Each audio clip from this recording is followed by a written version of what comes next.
삼국을 통일하며 명실공히 신라의 지배계층으로 군림했던 진골귀족은 통일신라 시대로 접어들자 대대손손 자신들의 번영을 대물림하며 그 권세가 하늘을 찌를 듯했습니다. 하지만 진골귀족 내에서도 그들만이 누릴 수 있는 특권은 통일신라의 마지막 국왕이던 진성여왕의 일부 친족들만 누릴 수가 있었는데, 이 때문에 진골귀족들 사이에서는 보이지 않게 금이 가기 시작, 결국 서로 분열하며 각자가 왕위에 오르기 위해 다투기 시작했습니다. 이로 인해 지방 호족들은 통일신라 왕권의 힘이 약해지는 틈을 타 각자의 야심을 드러냄과 동시에 그 지배권에서 벗어나고자 했는데, 첫 번째 신호탄은 892년 통일신라의 장군이었던 견훤이 무진주를 공격함으로써 독자 노선을 구축하는 것이었습니다. 그리고 견훤은 나라의 이름을 후백자라 칭하며 옛 백제의 마지막 국왕이었던 의저왕의 원수를 갚겠다고 외치니, 이에 호응하는 호족들이 견훤에게 항복하며 견훤의 세력은 날로 강성해져만 갔습니다. 한편 이러한 분위기 속에서 북원의 양길과 죽주의 기원도 호시탐탐 반란을 일으킬 움직임을 보이던 찰나 기원의 부하였던 궁예가 도망쳐 나와 북원의 양길에게 의탁하게 됩니다. 궁예는 양길의 힘을 빌려 지금의 예천, 영월, 울진, 강릉 등을 공격해 지방 호족들의 항복을 받아내었고, 이윽고 화천, 철원까지 손에 넣으며 세력이 커지자 궁예는 양길의 보호에서 벗어나 독립을 선언하게 됩니다. 이후 개성으로 쳐들어가 개성 호족이던 왕룡을 포섭, 왕룡의 아들이던 왕건을 철원군 태수로 임명해 도리어 자신을 받아주었던 양길을 공격하여 그 세력을 흡수함으로써 901년 세력이 커진 궁예도 스스로를 왕이라 칭하며 국호를 고려로 정하고 새 시대의 출발을 알리게 됩니다. 이후 고구려의 뜻을 이어받아 신라에게 복수한다며 인심을 모으기 시작, 904년 국호를 마진으로 바꾸며 905년 수도를 철원으로 천도하였고, 911년 국호를 다시 태봉이라 바꾸고 자신을 미륵이라 칭하며 불교 사상을 통해 국가를 통치하고자 하였습니다. 이러한 기세를 몰아 강원, 경기, 황해를 비롯해 평안도, 충청도의 일부까지 손에 넣으며 가장 큰 세력을 자처하던 궁예는 왕건에게 명해 견훤이 이끄는 후백자를 공격하여 나주를 점령하는 등 성과를 보였으나, 지나친 왕권 강화 정책으로 무분별하게 사람을 죽이는 등 궁예는 점점 민심을 잃어가게 됩니다. 918년 홍유, 배헌경, 신순겸, 복지겸 등 궁예의 밑에서 자신들의 입지가 흔들릴까 크게 우려한 지방 호족들이 힘을 합쳐 왕건을 새로운 왕으로 추대하며 쿠데타를 일으키니, 이에 쫓겨 도망치던 궁예는 퇴로가 차단당하면서 수적 열세를 극복하지 못하고 지금의 강원도 평간군에서 끝내 자결할 수밖에 없었습니다. 마침내 궁예의 뒤를 이어 왕위에 오른 왕건은 국호를 다시 고려로 바꿈과 동시에 송악, 즉 지금의 개성으로 천도하니 이게 바로 후삼국을 통일한 고려의 시작이었습니다. 그리고 이 시기에 상주 호족이자 견훤의 아버지였던 아자개가 왕건에게 항복하며 고려의 기세가 날로 드세졌는데, 반면에 아버지가 자신을 버리고 적국에 투항했다는 사실만으로도 견훤의 정통성은 큰 타격을 받게 됩니다. 더불어 북방에서 크게 세력을 불리던 거란족이 발해를 공격함으로써 발해는 멸망하게 되고, 이 시기를 기점으로 발해의 유민들이 고려로 흡수, 점점 후백제의 국력을 능가하기 시작했습니다. 이와 맞물려 신라의 경혜왕은 후백제의 공격으로 고려와의 연대를 통해 활로를 모색하고자 했으나 결국 후백제에게 패배함에 따라 마침내 수도 경주가 함락, 호석정에서 자결하게 됩니다. 이로 인해 왕건은 경혜왕을 죽인 것을 빌미로 군사를 일으키자 견훤도 이에 호응하여 대대적인 군사를 일으키게 되는데, 후백제는 930년 고창전투, 934년 홍성전투에서 크게 패하며 후삼국의 주도권이 고려로 넘어가기 시작했습니다. 그리고 몇 년간 고려와의 전투에서 패배하며 국력이 크게 기울었던 후백제는 때마침 후계자 선정 문제까지 터지면서 맏아들 신검이 동생 금강을 죽이고 견훤을 몰아내어 스스로가 왕위에 오르는 사태가 벌어지게 됩니다. 그래서 신검에게 유패된 견훤이 도망쳐 고려로 망명하게 되고, 견훤이 경주를 함락시킬 때 옹립한 신라의 마지막 왕 경순왕도 고려에 항복, 신라까지 흡수통일하며 국력이 날로 커져가던 고려와 달리 정통성과 명분이 사라진 후백제는 점점 쇠퇴의 길로 접어들기 시작했습니다. 결국 고려에 항복한 견훤은 형제를 죽이고 자신을 쫓아낸 신검에게 복수해주길 간청, 왕건이 견훤의 의견을 받아들임에 따라 936년 고려는 전군을 동원해 후백제를 총공격하기에 이르렀습니다.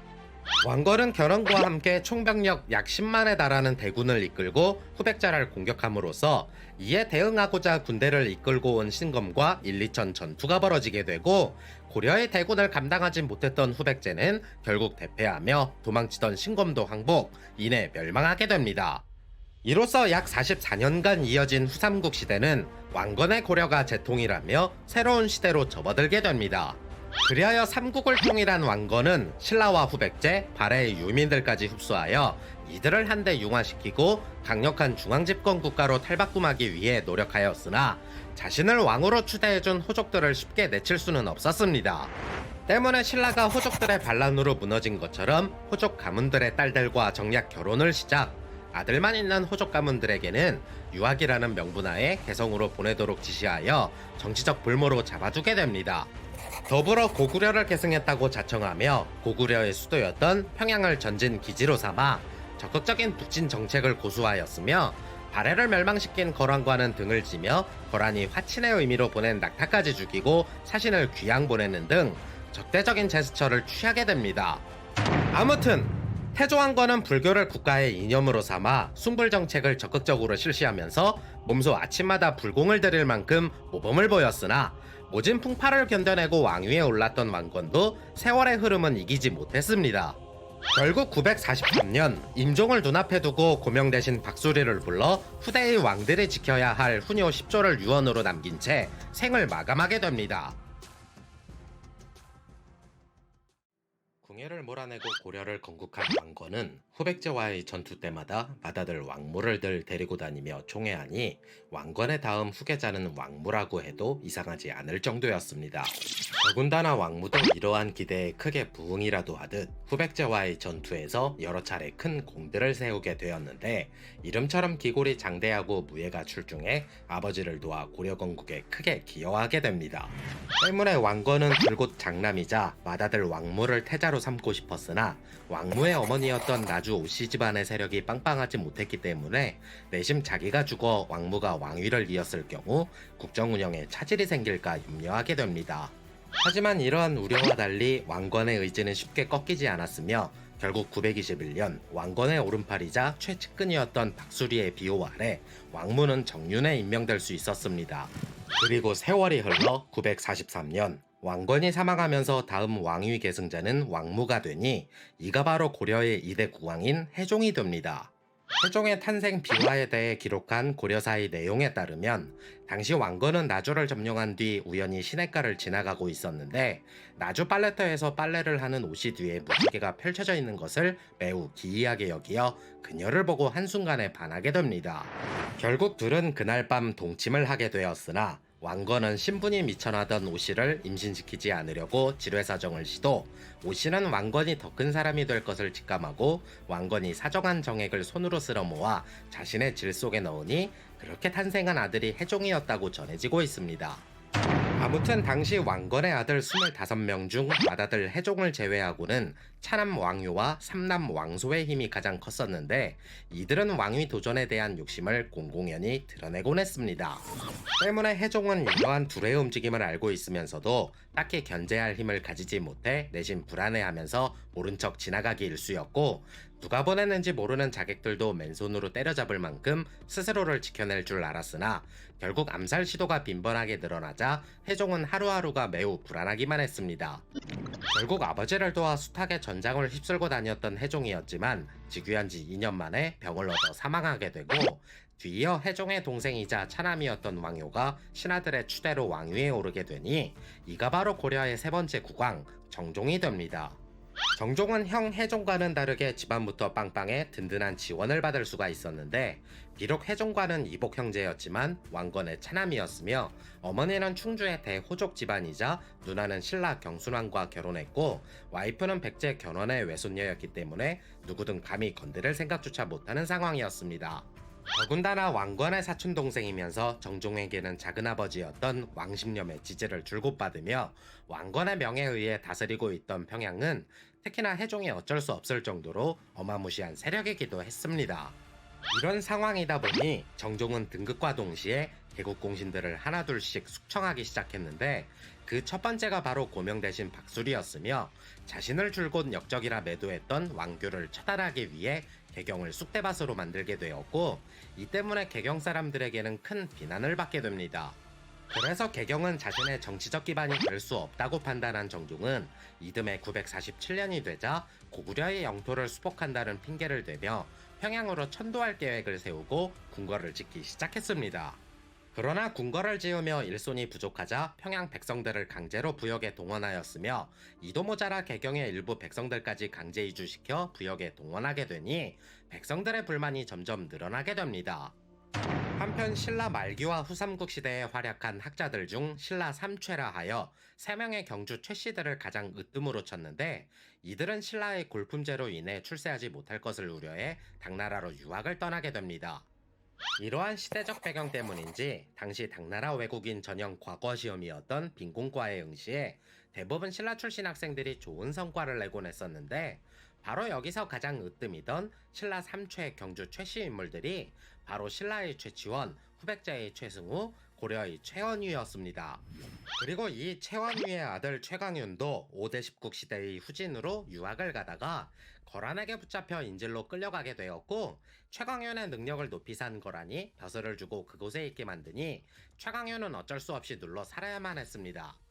그런데 이때 거란이 고려를 공격하려는 움직임을 보이자 최강윤이 고려에 서신을 보내 거란의 침입을 대비하라 알려주게 되고 고려는 곧바로 관군사를 설치해 예비군 30만을 양성하는 등 침입에 대비하게 됩니다. 아무튼 정종 재위 3년 차인 948년 만주 동쪽에 살던 여진족이 사신을 보내 특산물과 말 700피를 곡물로 바치게 되었는데 정종이 직접 나서 검열하던 찰나 갑자기 천둥번개를 동반한 폭우가 쏟아지자 정종은 크게 놀라 충격을 받고 드러눕게 됩니다. 더불어 이듬해 949년 자신의 든든한 버팀목이었던 작은아버지 왕식염이 병으로 죽으면서 가뜩이나 심기가 불편한 정종의 상심은 늘어만 갔으며 자신이 얼마 살지 못할 것을 직감하곤 얼마 지나지 않아 동생 왕소를 불러 선유의 뜻을 밝히니 이가 바로 고려 4대 임금 광종이 됩니다. 그리하여 결국 정종이 죽자 평양 천도를 위해 궁궐공사에 강제로 동원이 된 백성들은 크게 기뻐하며 환호했다고 전해지고 있습니다.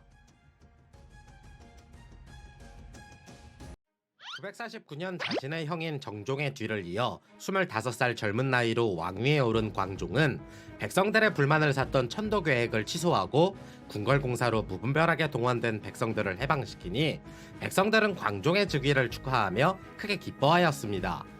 이어 자신의 정치적 입지를 다지고 중앙 집권 체제의 기틀을 닦고자 여러 가지의 개혁 정책들을 쏟아내게 되었는데 그 첫 번째가 바로 호족들의 권력을 분산시키는 작업이었습니다. 자신의 형인 해종과 정종이 왕위에 오르던 때에 그들을 지지하던 호족들이 자신들이 밀은 왕씨를 왕으로 만들고자 벌이는 암투를 곁에서 지켜보면서 호족의 힘이 커지면 왕권이 위태로워질 것이라 판단하게 됩니다. 그리하여 힘을 더욱 약하게 만들고자 노력하였으니 그 첫 번째가 바로 노비 안건법이었습니다. 호족들은 후삼국 시대를 거치며 전쟁 중에 포로가 되었거나 과도한 빚을 지고 갚지 못하는 백성들을 강제로 데려다 노비로 삼게 되는데 당시 이들은 호족들의 재산으로 취급이 되면서 평시에는 농사를 지으며 호족들의 일손이 되고 전쟁이 나면 호족들의 사병으로 변신해 전장에 나가 싸우는 병사가 됩니다. 그리하여 호족들의 가장 중요한 경제 및 군사 기반을 탈탈 털어 호족들의 힘을 약화시키고자 사회적 신분 질서를 바로 세운다는 명목으로 노비 안건법을 실시, 무분별하게 노비가 된 백성들을 양인계층으로 면천해주게 됩니다. 그리고 956년 당시 5대 10국 시대의 마지막 5대였던 후주에서 사신을 보내 광종을 고려 국왕으로 임명하겠다며 사신단을 보내게 되었는데 그때 고려로 들어온 중국인들 중 쌍기의 능력에 반해 그를 적극적으로 귀화시키게 됩니다. 이후 시대리 평가라 하여 시험을 주관하는 관직에 등용하여 당나라 때부터 실시된 과거제를 고려에 도입함으로써 한반도 최초로 958년 광종에 의해 과거제가 실시, 여기에 급제한 유능한 인재들을 자신의 정치적 세력으로 채워나가기 시작했습니다. 중국으로부터 수입된 과거제는 이후 한반도가 관료제 국가의 기틀이 세워지는 결정적인 요소가 되고 1894년 조선의 갑오개혁으로 인해 과거제가 폐지되기 전까지 약 1000년간 관리 선발 제도의 가장 중요한 역할을 하게 됩니다. 더불어 960년 호족들의 사치를 막고자 신하들의 공복을 새로이 제정하여 보라, 빨강, 주황, 초록순으로 나누어 공직 기강을 바로잡아 나갔으나 이를 반대하는 호족들은 대대적으로 숙청하기에 이르렀습니다. 그리고 어느 정도 내부적인 기틀이 확립되었다고 생각한 광종은 독자적인 연호를 제정, 사용함에 따라 공식적으로 스스로를 황제라 칭하고 대외적으로 이를 알렸으며 수도를 개편해 개경은 황도, 서경은 서도로 개칭하며 자신의 권위를 드높이고자 하였습니다. 그러자 이러한 광종의 칭제 건언에 따라 당시 중국을 통일한 후주의 송나라와 거란이 크게 반발하게 되는데 광종은 송나라와의 우호를 돈독히 하고자 송나라 황제의 연호를 가져다 쓰며 칭제 건언을 포기한 것처럼 보여주었으나 고려 내부적으로는 계속해서 황제의 칭호를 사용하게 됩니다. 아무튼 이러한 광종의 개혁 정책으로 인해 호족들은 세월을 거듭할수록 큰 불만을 갖게 되었지만 이미 백성들의 크나큰 지지와 과거제로 선발된 신진 관료들 그리고 새로이 합류한 귀화 중국인들의 절대적 지지로 인해 마땅한 해결책을 찾지 못하였습니다. 그리하여 960년 당시 고려의 개국공신이었던 권신이 권력서열 6위 왕동과 7위 준홍이 영모를 모의하고 있다며 광종에게 고변하게 됩니다. 이 사건을 직접 친국한 광종에 의해 이 둘은 귀향을 가게 되었고 이 시기를 기점으로 광종의 개혁 정치는 공포 정치로 전환되며 불만이 있거나 문제가 생기거나 혹은 자신의 뜻에 따르지 않는 호족들을 대대적으로 숙청, 피해 군주로 탈바꿈하기 시작했습니다. 더불어 이러한 광종의 무분별한 숙청으로 호족들은 큰 불만을 갖게 되었으며 하나둘씩 반기를 들게 되자 광종은 신변의 위협을 느껴 궁궐 수리를 이유로 당시 당숙이었던 왕육의 집으로 이주해 호족 숙청은 일시적으로 중단되기에 이르렀습니다. 그리고 약 3년 뒤인 964년 태조 왕건 시절부터 왕건의 곁에서 큰 공을 세우던 박수경은 광종이 즉위할 때부터 광종의 든든한 정치적 조력자로서 당시 고려에서 큰 권력을 가진 황해도의 호족이었습니다. 그러나 광종의 무분별한 숙청으로 박수경 가문에서조차 광종에 대한 서운함과 불만이 터져나오기 시작했는데 이 소식을 들은 광종은 박수경의 아들 3명이 영모를 모의하고 있다 하여 사형을 명하게 됩니다. 그로 인해 아들 3명이 갑작스레 사망하자 큰 충격을 받은 박수경도 그에 병사하면서 광종의 호족 억압 정책으로 불만은 늘어갔지만 어느 누구 하나 입 밖으로 그 불만을 함부로 내뱉지 못하게 됩니다. 이러한 숙청으로 태조 왕건 시절부터 공신으로 책봉된 문무백관이 약 3000명가량 되었으나 광종 집권 말년에는 약 40여 명만 남았다고 전해지고 있는 만큼 광종의 숙청은 실로 대단했다고 볼 수 있습니다. 결국 임기 초반 치세를 통해 국가를 빠르게 안정시켜 나갔던 광종은 임기 후반으로 갈수록 막강한 왕권을 완성하기 위해 무분별하게 호족들을 숙청함으로써 긍정과 부정의 평가가 공존하는 왕으로서의 모습을 보여주게 됩니다.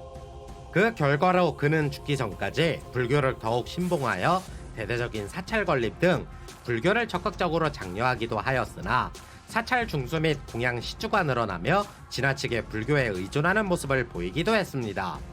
이처럼 모 아니면 도, 노빠꾸 없는 광종의 일대기도 그가 51세가 되는 975년 병사하며 막을 내리게 되었으며 결국 그의 아들 경종이 고려 제5대 국왕으로 등극하게 됩니다. 강력한 카리스마로 전국을 다스렸던 광종도 세월의 흐름은 이기지 못하고 결국 병사하게 되면서 광종의 장남이었던 왕주가 다음 왕위에 올라서게 되니 이가 바로 고려 5대 국왕 경종이 됩니다.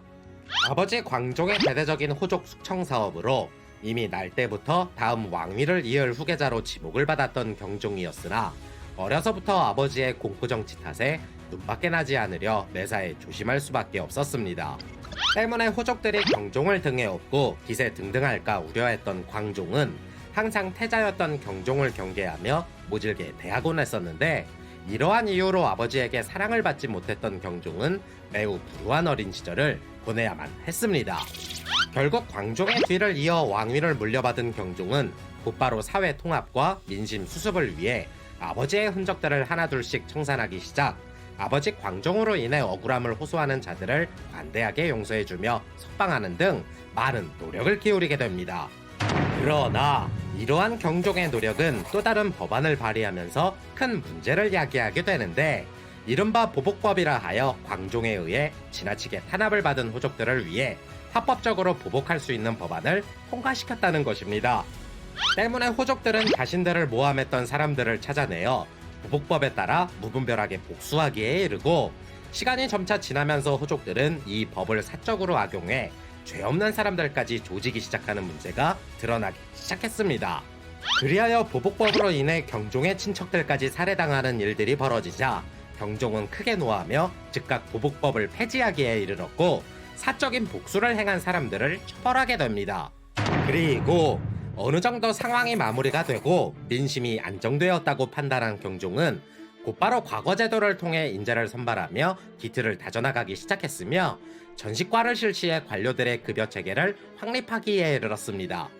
전식과란 말 그대로 토지와 땔감을 나눠주는 제도라는 뜻인데, 고려시대의 관료들에게 주는 월급으로서 임기가 끝나거나 해당 인원이 사망하면 국가에 다시 반납하는 시스템으로 이후 조선시대까지 큰 영향을 미치게 됩니다. 경종은 재위 초반 선정을 베풀며 빠르게 국정을 안정시켜 나갔으나 이후 주색과 바둑에 빠져 정사를 소홀히 하게 되었고, 결국 재위 6년 차인 981년 26세의 젊은 나이에 병사하면서 자신의 사촌 동생인 왕치에게 선위하며 사망하게 되니, 이가 바로 고려 6대 국왕 성종이 됩니다. 아무튼 경종은 성종의 여동생이었던 헌해왕후 황보씨와 결혼해 외아들이었던 왕송 한 명만 있었는데, 당시 왕송의 나이가 2살로 매우 어려 왕위에 오른 성종은 어린 조카인 왕송을 친자식처럼 기르게 됩니다. 성종은 왕위에 오른 직후 불교를 국가 공인종교로 인정하면서도 유교적 통치질서 확립을 위해 노력하게 되는데, 대학자 최승로 등 유학자들의 자문을 통해 국가 기틀을 다져나가기 시작했으며, 이와 맞물려 국자감을 설치해 유학 교육에도 힘쓰기 시작했습니다. 이에 따라 최승로는 성종에게 시무 28조를 지어 올려 태조의 이상 정치와 광종의 정책적 반성에 따라 국왕에 보여야 할 모범적 자세에 대해 건의하였고, 고려의 모든 시스템을 갈아엎어 문물제도를 정비하기 시작했습니다. 특히나 중앙정부 및 지방제도, 관리 품괴 및 군부대 제도 개선 등을 통해 국가의 기반을 튼튼히 하기 위해 노력하였으며, 국가 예산이 막대하게 소비되는 연등회와 팔관회를 폐지하기에 이르렀습니다. 하지만 시무 28조를 너무 충실히 따라 공신들을 우대하며 과거 제도로 관리를 선발하기보다는 공신들의 자녀들을 더 우대하여 음서제가 형성되기 시작했고, 광종에 밀어붙여 확정된 노비 양건법이 성종 때에 들어와 노비 환천법이라는 이름으로 재탄생하며 양인들이 다시 노비로 환천이 되는 경우들이 발생하기 시작했습니다. 그리하여 호족들이 중심이 되는 신분질서가 고착화됨에 따라 문벌귀족들의 출현을 초래하는 결과를 낳게 되었고, 이는 후기로 갈수록 왕권이 약해지는 틈을 타 귀족 정치와 함께 신정변이 일어나는 계기로 작용하게 됩니다. 한편 926년 발해를 멸망시킨 거란은 936년 중국 대륙의 연운 16주, 즉 지금의 화베이 성을 공격하여 함락시킴에 따라 국호를 대요로 고쳐 본격적으로 국가로서의 출발을 알리게 됩니다. 이후 시간이 흘러 981년 대권을 이어받은 요나라 6대 황제 성종은 통치체제를 구축하고 중앙집권 국가를 확립하며 거란의 전성기를 구가하게 됐는데, 거란은 이러한 안정을 바탕으로 고려와 여진족을 압박하기 시작했습니다.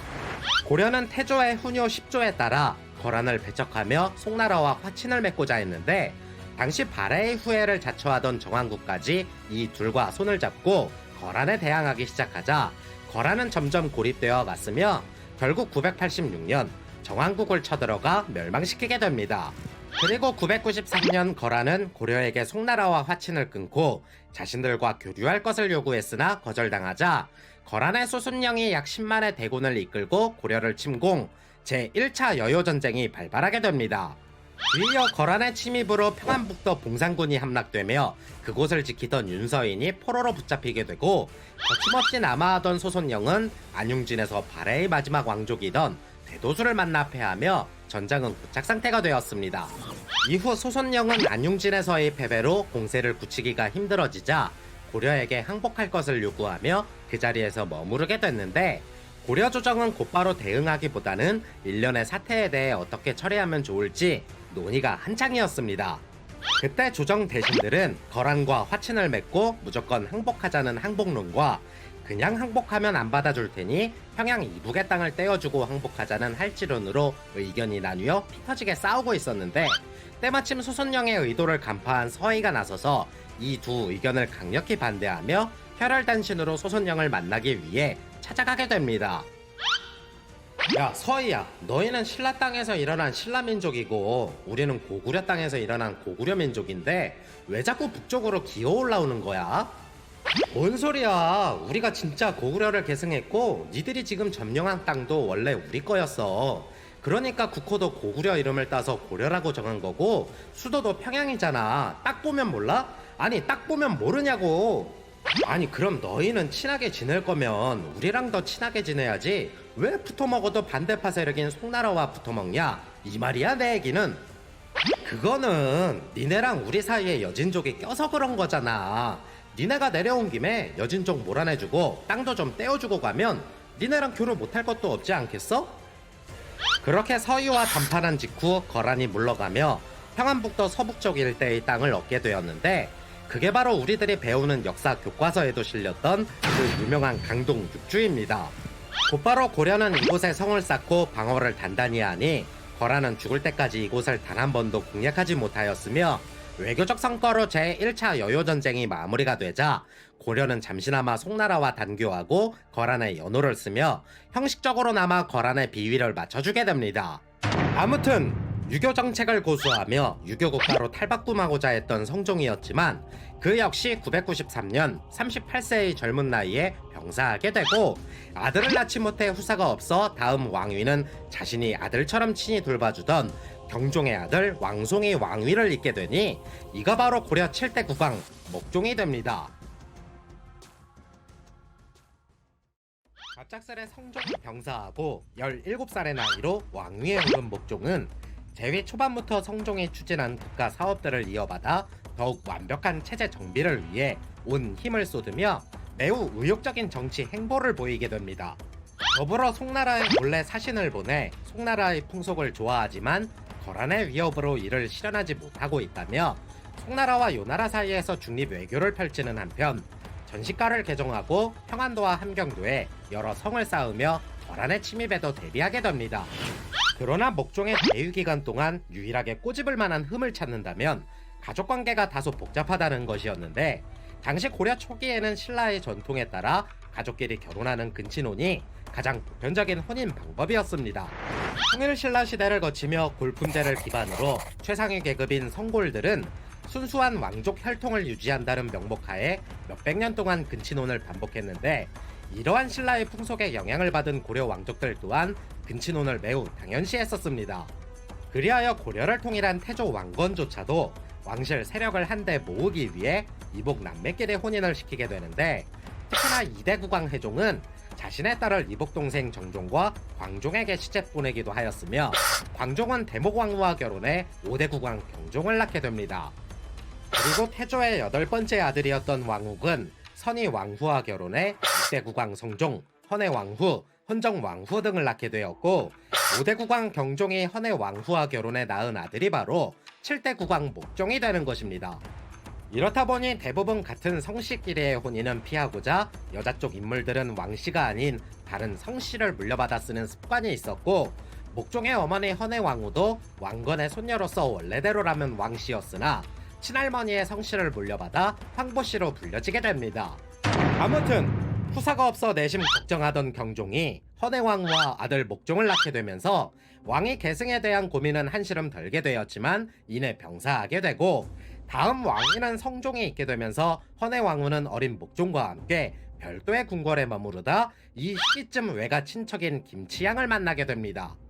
그리고 과부였던 헌해 왕후는 김치향과 눈이 맞아 불륜을 저지르며 둘의 사이는 깊어져만 갔는데, 궁궐에 흉흉한 소문이 돌며 둘 사이에 대해 수군거리자 이 소식을 들은 성종은 크게 노하며 김치향을 유배 보내곤 사건을 마무리하는 듯 보였습니다.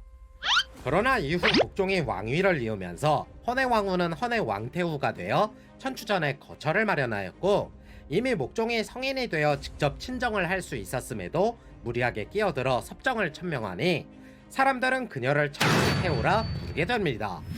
더불어 귀양간 김치향을 사면함과 동시에 궁으로 불러들여 벼슬을 주며 총애하니 인사권을 가진 김치향은 일가 친척들을 요직에 앉히며 관료들을 내쫓기 시작했고, 막강한 권력을 바탕으로 뇌물을 받아 자신의 집을 꾸미곤 천추태후를 불러 밤낮으로 불륜을 저지르게 됩니다.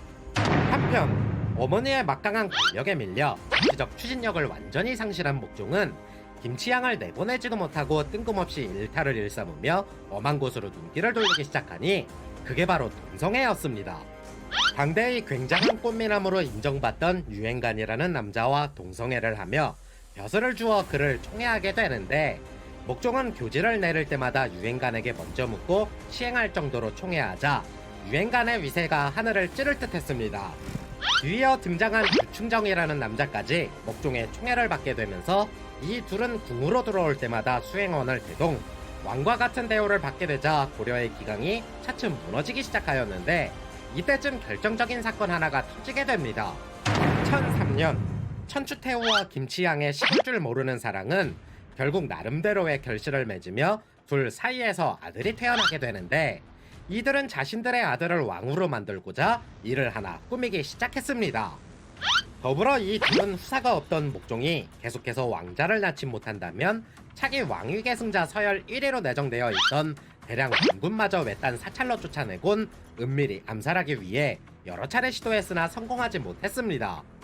이후 목종마저 암살하려 하자 이 소식을 미리 접한 목종이 평양 도순검사 강조에게 밀서를 보내 김치향 세력들을 몰아내라 지시하게 되는데, 왕명을 받들고 개경으로 급히 달려오던 어느 날 목종이 죽었다는 헛소문이 퍼지게 됩니다. 그리하여 이 소문을 확인할 길이 없던 강조는 사람을 시켜 다음 후계자인 대량원군을 급히 데려오도록 지시하고 스스로 병사 5천을 이끌고 개경으로 향하게 됩니다. 그런데 막상 개경에 다다르자 목종이 아직 죽지 않았다는 것을 알게 된 강조는 잠시 고민에 빠지게 되고, 김치향 세력들을 그대로 두면 고려가 흔들릴 것이라 판단해 나라를 바로 세우겠다는 명분으로 아예 목종까지 폐위하는 강조의 정변을 일으키게 됩니다. 그리고 곧바로 개경으로 쳐들어간 강조는 김치향을 붙잡아 함부로 권세를 휘둘렀다는 이유로 아들과 함께 처형하였으며, 목종은 귀양 보내는 도중에 살해하고 천추태후마저 귀양을 보내는 등 민심을 위무하기에 이르렀습니다. 뒤이어 강조는 데리고 온 대량 원군을 차기 왕위 계승자로 선포하며 그에게 충성을 다 바치겠다고 하니 이가 바로 고려의 8대 국왕 현종이 됩니다. 아무튼 1010년이 되자 요나라 성종은 직접 40만 대군을 이끌고 목종을 강제 폐위시킨 강조를 직접 벌하겠다며 쳐들어오자, 이에 현종은 강조를 행영 도통사로 임명해 30만 병력을 내어주고 평안북도 선천으로 나아가게 하니 이게 바로 제2차 여요전쟁의 시작이었습니다. 현종의 아버지 왕욱은 태조의 8번째 아들로서 왕위 계승과는 한참 거리가 멀었는데, 어머니 현정왕후는 5대 국왕 경종의 4번째 와이프로 대체 이 둘 사이에서 현종이 어떻게 태어난 것일까 하는 의문을 가져볼 수 있습니다. 현정왕후는 경종의 와이프이기도 하지만 태조의 손녀이기도 했으며 무엇보다 천추태후의 친언니였기 때문에 현종을 기준으로 보자면 천추태후는 사촌 누나이면서 이모였고 경종은 사촌 형이면서 이모부라 부를 수도 있는 상황이었습니다. 더불어 더 막장 같은 부분은 어머니 현정왕후는 분명 내 어머니인데 관계를 따지고 보면 어머니이면서 사촌 누나가 될 수 있으니 고려 초기의 풍속과 시대상이 근친혼 및 재혼에 대해 비교적 반대했다고는 하나 현대의 시각에서는 이해가 안 되는 부분이 굉장히 많다고 볼 수 있습니다. 아무튼 당시 6대 국왕인 성종이 재위하던 시절 왕욱은 자신의 조카 딸인 헌정왕후와 서로 흠모하여 남몰래 불륜을 저지르게 되었고, 시간이 흐를수록 이 둘은 더욱 관계가 깊어지며 결국 헌정왕후가 임신을 하게 됩니다. 그리하여 임신을 한 헌정왕후는 왕욱의 집에 머무르고 있었는데 어느 날 집에 큰 불길이 일자 성종도 궁궐에서 이 광경을 목격, 자신의 작은 아버지인 왕욱의 집에 큰일이 난 것이라 직감하곤 사람을 보내게 됩니다. 그리고는 그곳에서 왕후과 헌정왕후의 임신 소식을 들은 성종이 크게 노하며 왕후를 귀양 보내는 것으로 마무리 짓는 한편 헌정왕후는 원래 살던 집으로 돌아가게 하였습니다. 그러나 왕후이 귀양을 갔다는 것에 큰 충격을 받은 헌정왕후가 집으로 돌아가 문 앞에 버드나무 가지를 붙잡고 출산을 하곤 산육으로 세상을 떠나니 이때 태어난 아들이 현종이라고 고려사에 기록이 되어 있습니다. 그리고 엄마 없이 자라는 것을 걱정한 성종이 어린 현종을 아버지가 귀양가 있는 곳으로 보내 아버지 밑에서 자라도록 해주었으나 현종의 아버지 왕욱도 현종이 5살이 되던 해에 귀양지에서 병사하게 됩니다. 이런 시기에 성종이 사망하며 목종이 등극하고 때마침 천추태후가 김치향과 불륜을 저질러 아들을 낳게 되면서 지난 화에서도 설명드렸다시피 엄연히 왕족이었던 현종은 이러한 천추태후의 견제와 암살 시도로 인해 매우 불안한 유년기를 보내야만 했습니다. 결국 1009년 강조의 정변을 통해 왕위에 오른 현종은 정변으로 인해 불안한 민심을 수습하기 위해 노력하였으나 이듬해 1010년 요나라 성종이 강조의 정변과 강동 육주 반환을 핑계삼아 고려로 쳐들어오게 되니 이게 바로 제2차 여요전쟁의 시작이었습니다. 40만 병력을 이끌고 남하하는 성종에게 맞서기 위해 현종은 강조를 행영 도통사로 임명해 30만 병력과 함께 요나라에 맞서기 위해 군대를 보내면서 고려의 대군은 통주, 즉 지금의 평안북도 독림군에 주둔하게 됩니다. 이에 맞서 요나라 성종도 친히 대군을 이끌고 남하하며 선봉장에는 송나라와의 전쟁에서 큰 공을 세웠던 소배합을 임명, 압록강을 건너 통주에 도착하니 이미 통주에는 강조의 고려군이 만반의 준비를 하고 있던 상황이었습니다. 그러나 고려군의 기세를 크게 얕잡아 본 요나라는 첫 전투에서 허무하게 패배하며 이내 물러가게 되었으나 재차 벌어진 전투에서는 오히려 직전 승리에 크게 취해 있던 강조가 방심하며 탈탈 털리니 이때 강조를 비롯 수많은 병사들이 요나라에 사로잡히게 됩니다. 그리고 포로로 붙잡힌 이들은 모두 처형되었으며 이때 사로잡혀 처형당한 고려군은 약 3만 명에 달할 만큼 통주 전투에서 크게 패한 고려군의 기세도 마찬가지로 크게 꺾이게 됩니다. 반대로 통주 전투에서 크게 이긴 요나라 군대의 기세는 하늘을 찌를 듯 했으며 이러한 기세를 몰아 요나라 군대가 평양까지 남하하자 현종은 동북면 도순변사 탁사정과 함흥 중랑장 지체문을 평양으로 급하기에 이르렀습니다. 먼저 도착한 지체문이 평양에 도착해 성문을 열어줄 것을 요청하였으나 이미 항복을 결정한 평양 관민들이 되려 지체문을 쫓아내기에 이르렀고 평양이 항복할 것이라 이야기를 들은 요나라 대군이 점점 다가오던 찰나 탁사정의 동북면 군대가 때마침 평양에 도착하게 됩니다.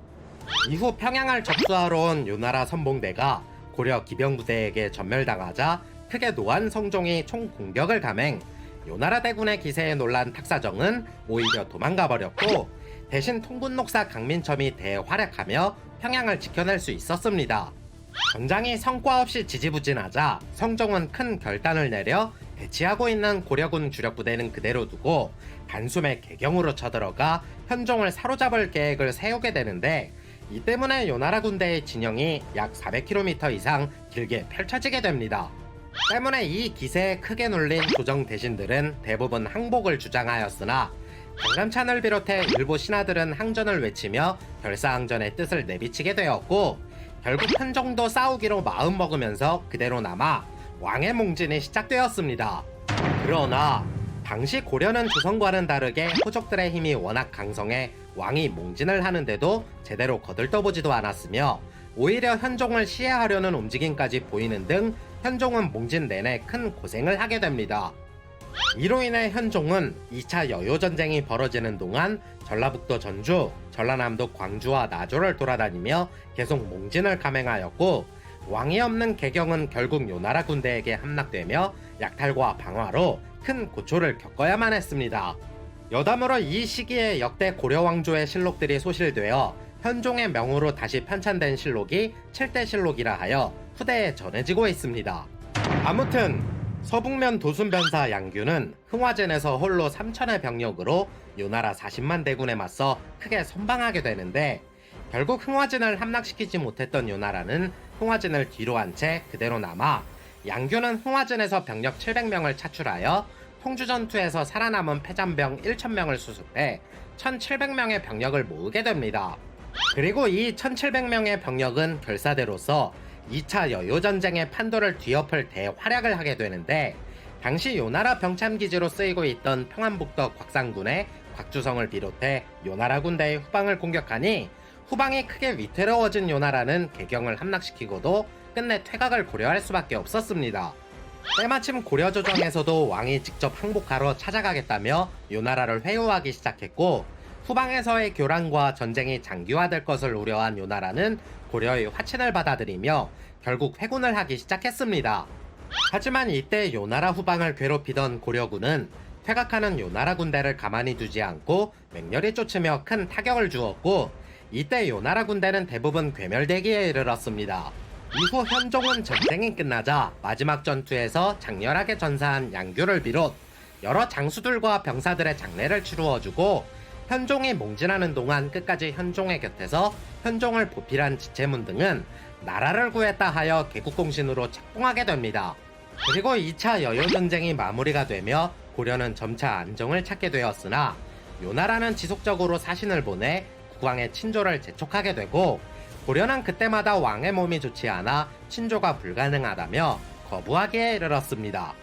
2차 여요전쟁이 끝난 1012년부터 1017년까지 고려의 반응에 화가 난 요나라 성종은 강동 6주를 반환하라며 지속적으로 평안북도 일대를 무력으로 침공해 약탈을 자행하기 시작했으나 큰 성과 없이 매번 다시 물러가게 됩니다. 결국 두 나라의 관계가 급속도로 나빠져갈 무렵인 1018년, 요나라는 소배압을 사령관으로 약 10만의 군대를 파견해 재차 고려를 침공하게 되니 이게 바로 제3차 여요전쟁의 시작이었습니다. 그리고 이 시기에는 우리가 익히들어 알고 있듯이 한반도의 3대 대첩이라 일컬어지는 그 유명한 귀주대첩이 벌어지며 만세의 영웅이 나듯 고려의 영웅 강감찬이 등장하게 됩니다. 한반도 3대 대첩을 꼽으라면 고구려와 수나라의 치열한 정복전쟁이었던 을지문덕의 살수대첩, 임진왜란 도중 조선과 일본 최후의 운명을 건 이순신의 한산도 대첩, 그리고 고려와 요나라의 마지막 3차 여요전쟁 중에 일어났던 강감찬의 귀주대첩입니다. 2차 여요전쟁에서 국왕의 친조와 강동 6주의 반환을 약속하며 요나라와 화친하기로 했던 고려였지만, 이는 요나라를 속이기 위한 전략적 움직임이었을 뿐 실제 고려는 요나라의 지속적인 요구를 묵살하며 오히려 송나라와 물밑에서 계속 교류하기 시작했습니다. 그 결과 고려가 약속을 제대로 이행하지 않았다며 소배압을 총사령관으로 약 10만에 달하는 대군을 다시 고려로 보내 공격하게 되니 이게 바로 제3차 여요전쟁의 시작이었습니다. 고려도 이에 맞서 강감찬을 상원수로 삼고 평양전투에서 큰 공을 세웠던 강민첨을 부원수에 임명해 고려 전역에 있는 모든 병사들을 바득바득 긁어 모아 약 20만에 달하는 대군을 파견하게 되면서 요나라와의 전면전에 대비하게 되니 두 군대는 흥화진, 즉 지금의 평안북도 의주에서 만나 대치하게 됩니다. 흥화진에 먼저 도착한 강감찬은 기병 1만을 산등성이에 매복시켜 흥화진 동쪽의 강로를 막아 요나라 군대가 지나가길 기다리게 되는데, 이때 마음 편하게 행군하고 있던 요나라 군대는 고려군이 준비한 수공과 매복 공격에 당하며 기가 한풀 꺾이게 됩니다. 그리고 흥화진 전투 이후 고려와의 전면전은 불리하다 판단했던 소배압이 작전을 변경하여 2차 전투 때와 마찬가지로 군대를 개경으로 보내 현종을 먼저 사로잡고자 하였는데, 이미 2차 전투 직후 고려는 요나라의 침공에 철저하게 대비했던 상황이다 보니 소배압이 이끄는 요나라 군대는 개경에서 대결이 떨어진 곳까지 남하하였음에도 고전을 면치 못하였습니다. 가는 길목마다 고려군은 청야전술, 즉 현지에서 적군이 군수물자와 식량을 조달하지 못하게 모든 것을 불태우는 전술을 택함으로써 요나라는 현지에서 물자 공급에 큰 애를 먹게 되었고, 부원수 강민첨과 치룬 자주전투에서도 크게 타격을 받아 그곳에서 발이 묶이게 됩니다. 결국 소배압의 군대가 고려군의 모든 방어를 뚫고 개경 백열이 바뀐 신은현, 즉 지금의 황해북도 신계군까지 도착하였음에도 개경을 둘러싼 엄청난 규모의 방어력을 직접 겪으면서 빠른 시일 안에 함락할 수 없음을 깨닫게 됩니다. 그리하여 소배압은 이곳에서 계속되는 소규모 전투에서조차 고려군에게 계속 패하며 사기가 바닥으로 떨어져 있던 찰나 개경 주변의 금교역을 순찰하기 위해 파견한 기병부대가 현종이 직접 내보낸 기병부대에게 털리며 완전히 괴멸되기에 이르렀습니다. 이 패배로 인해 더 이상의 전투는 의미가 없다고 판단한 소배합은 군사를 물려 고려에서 철수를 하기 시작했고, 후퇴를 거듭하던 요나라 군대는 결국 귀주, 즉 지금의 평안북도 구성시 일대에서 강감찬이 이끄는 고려군 본대를 마주치게 됩니다. 다시 돌아가기 위해 그곳을 꼭 지나야 했던 요나라 군대는 고려군 본대와 전투를 벌일 수밖에 없었는데, 귀주성 앞으로 흐르는 하천을 등에 진 채 배수의 진을 치고 결사항전을 내비치니 고려군 20만과 요나라군 10만이 맞짱뜨던 전투가 바로 우리가 익히 들어서 알고 있던 그 귀주대첩인 것입니다. 고려군과 요나라군이 뒤엉켜 싸우며 전투가 절정에 달할 때쯤 고려군 별동대 1만이 요나라 군대의 뒤를 후려치며 요나라 군대는 순식간에 격파되기 시작했고, 때마침 뒤에서 비바람이 몰아치며 제대로 서있기조차 힘들어지니 이미 사기가 크게 꺾인 요나라 군대는 더 이상 고려군의 적수가 되지 못했습니다. 결국 고려군 21만에게 포위된 요나라 군대 10만 명이 철저하게 깨지면서 시체가 들판을 뒤엎고 강물은 요나라 군대의 피가 흥건하게 젖을 정도였는데, 이 전투에서 살아 돌아간 사람은 수천 명 남짓으로 고려군은 엄청난 대승을 거두게 됩니다. 제3차 여요전쟁에서 크게 패한 요나라 군대는 두 번 다시 고려를 공격할 생각조차 꿈도 꾸지 못했으며, 고려는 수많은 포로와 병장기들을 노획하였고, 전쟁이 끝나고 개경으로 개선한 강감찬을 현종이 직접 성 밖으로 맞이하러 나아가 공을 크게 치하하였다고 전해지고 있습니다. 이윽고 현종은 국경지역에는 천리장성을 구축해 외세의 침입을 대비하게 되면서 귀주대첩의 결과는 동북아시아 여러 나라로 알려지며 고려의 위상이 드높아지게 됩니다. 그리고 현종은 전쟁 중에도 내정에 힘을 쏟으며 특히나 행정구역을 정비, 5도 양계체제라 하여 9년제의 체계를 잡아나갔으며 향리의 공복을 제정, 중앙집권체제의 기틀을 완성하게 됩니다. 그리고 각 주마다 창고를 설치해 전쟁에 대비하고자 하였으며, 70세 이상의 부모가 있으면 군역을 면제해주고, 전장에 나가 싸우다 사망한 가족이 있으면 국가 유공자로 분류해 유가족들을 지원해주게 됩니다. 뿐만 아니라 외세의 침입을 부처의 힘으로 이겨내기 위해 초조 대장경을 만들어 국난을 극복하고자 했고, 나성을 쌓음으로써 도성의 방비를 더욱 굳건히 하며 개경은 더욱 완벽한 도성으로서의 모습을 갖출 수 있게 되었습니다. 더불어 연등회와 팔관회를 부활시켜 불교를 장려하였으며, 대사찰인 현화사를 건립해 불교를 더욱 숭상하였으나 동시에 유교 진흥에도 힘을 쓰며 유교 정신을 끝까지 이어가고자 하였습니다.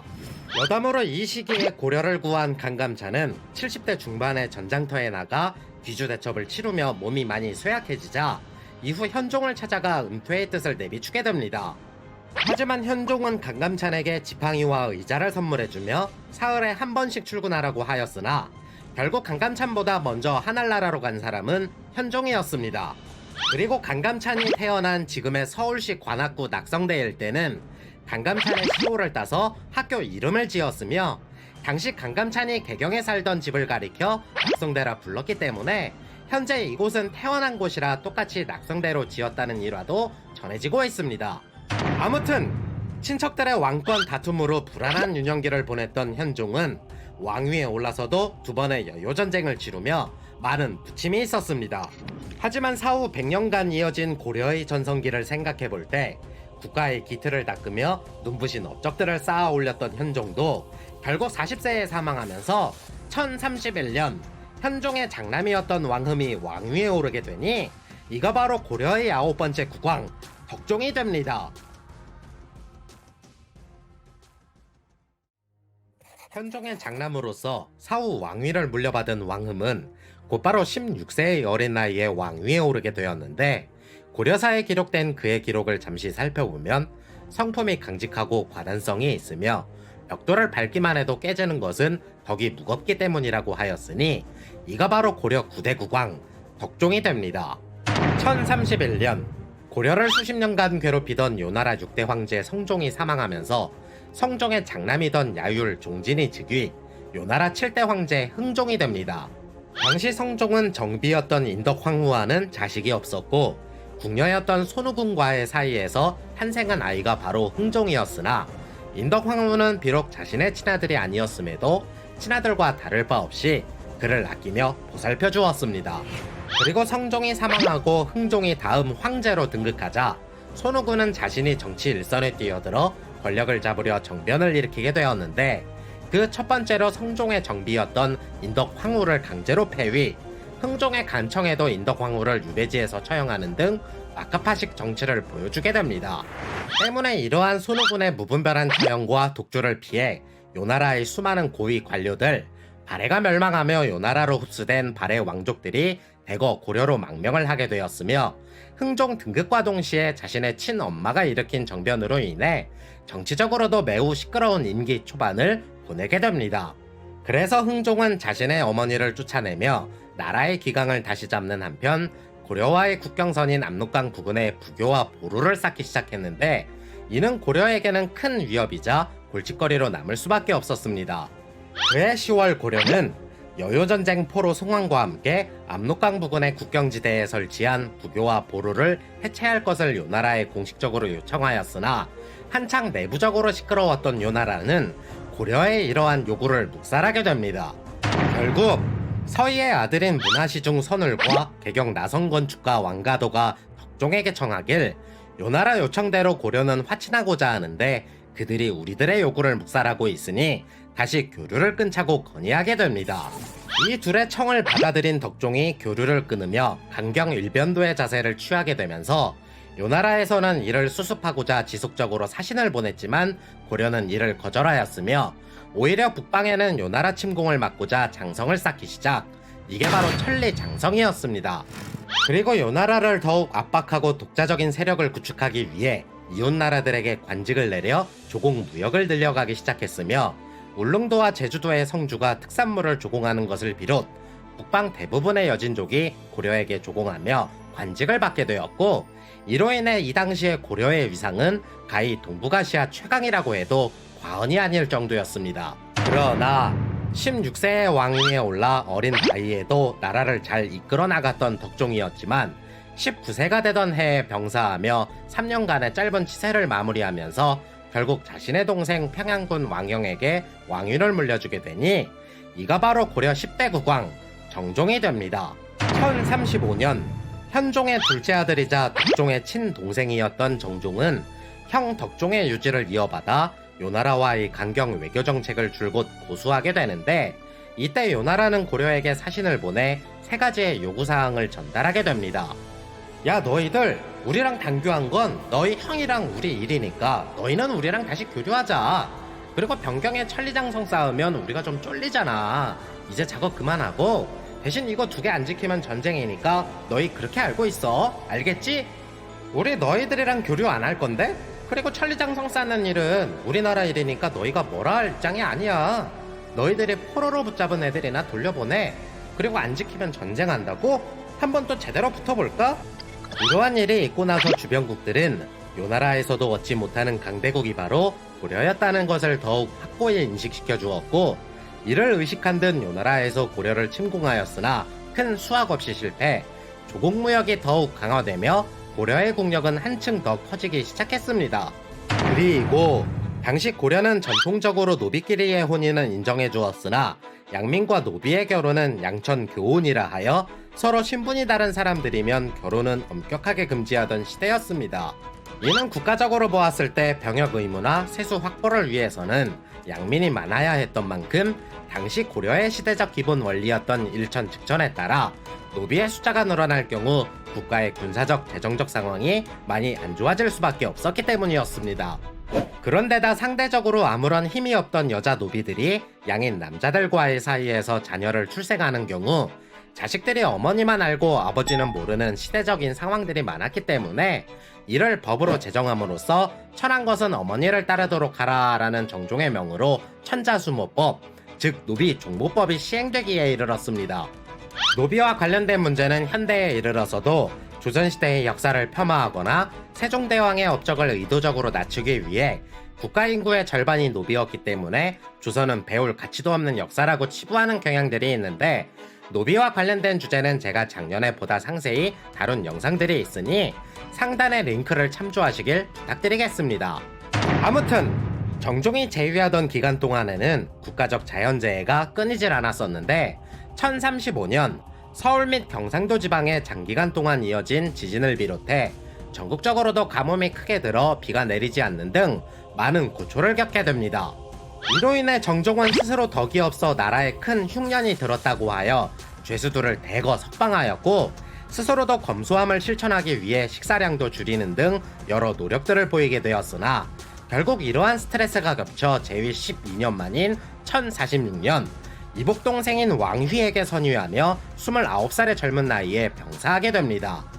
그리고 고려 역사상 가장 전성기라 평가받으며 마찬가지로 고려 역사상 가장 성군이라 칭송받았던 11대 국왕 문종이 등극하게 됩니다. 조선시대에 수많은 업적을 남긴 국왕들 중에서 명군을 꼽으라면 세종, 영조, 정조 정도를 꼽을 수가 있는데, 고려시대도 이와 마찬가지로 명군을 꼽을 만한 국왕을 정해야 한다면 그게 바로 11대 국왕 문종이라고 볼 수 있습니다. 문종의 치세기간 동안에는 고려의 모든 사람들이 태평성대라고 좋아했으며 옆 동네 송나라조차 문종은 훌륭한 임금이라고 기록할 정도로 고려는 그야말로 황금기이자 전성기라 할 수 있는 시대를 보낼 수 있게 됩니다.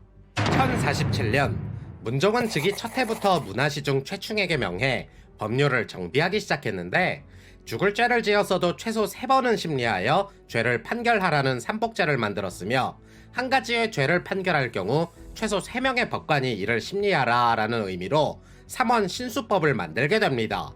더불어 재위 3년차에 귀족들에게 토지를 하사하며 공음전을 지급하게 하는 공음전시법을 시행하였으며, 5품 이상의 고위 관료들은 상속이 가능한 토지를 국가로부터 지원받아 양반이라는 신분을 유지하는 데에 대한 재정을 지원받을 수 있었습니다. 또한 천재지변으로 인해 피해를 입은 농민들에게는 피해액만큼 세금을 면제해주는 제면법을 시행하였고, 농업국가인 만큼 지방의 관리들을 파견해 수확량을 조사한 후 농작 피해 정도에 따라 세금을 줄여주는 다펌 손실법도 실시하게 됩니다. 뒤이어 고려시대의 토지제도 근간이 되는 경정전식과를 실시해 1년마다 경작이 가능한 땅을 상전, 1년 경작하고 1년 쉬어야 하는 땅을 중전, 1년 경작하고 2년 쉬어야 하는 땅을 하전으로 나누어 등급별로 세금을 다르게 부과하니 농민들의 세금 부담도 크게 줄어들게 됩니다. 그리고 신하들의 봉작을 재정비해 왕족과 신하들에게 내리는 작위를 체계화하였는데, 신하의 경우 5가지로 나누어 공작, 후작, 백작, 자작, 남작이라 하여 5등작이라 불렀으며, 왕족의 경우에는 공작, 후작, 백작이라 하여 3등작이라 구분짓게 됩니다. 보통 이름만 봤을 때는 유럽의 봉건제가 떠오르면서 왕으로부터 영토를 하사받아 독자적으로 세력을 구축해 성에서 콕 처박혀 살아가는 영주처럼 보일 수 있겠으나, 이는 그와는 다르게 일종의 명예직 같은 것이었기 때문에 봉건제도와는 다소 차이가 있는 제도라고 볼 수 있습니다.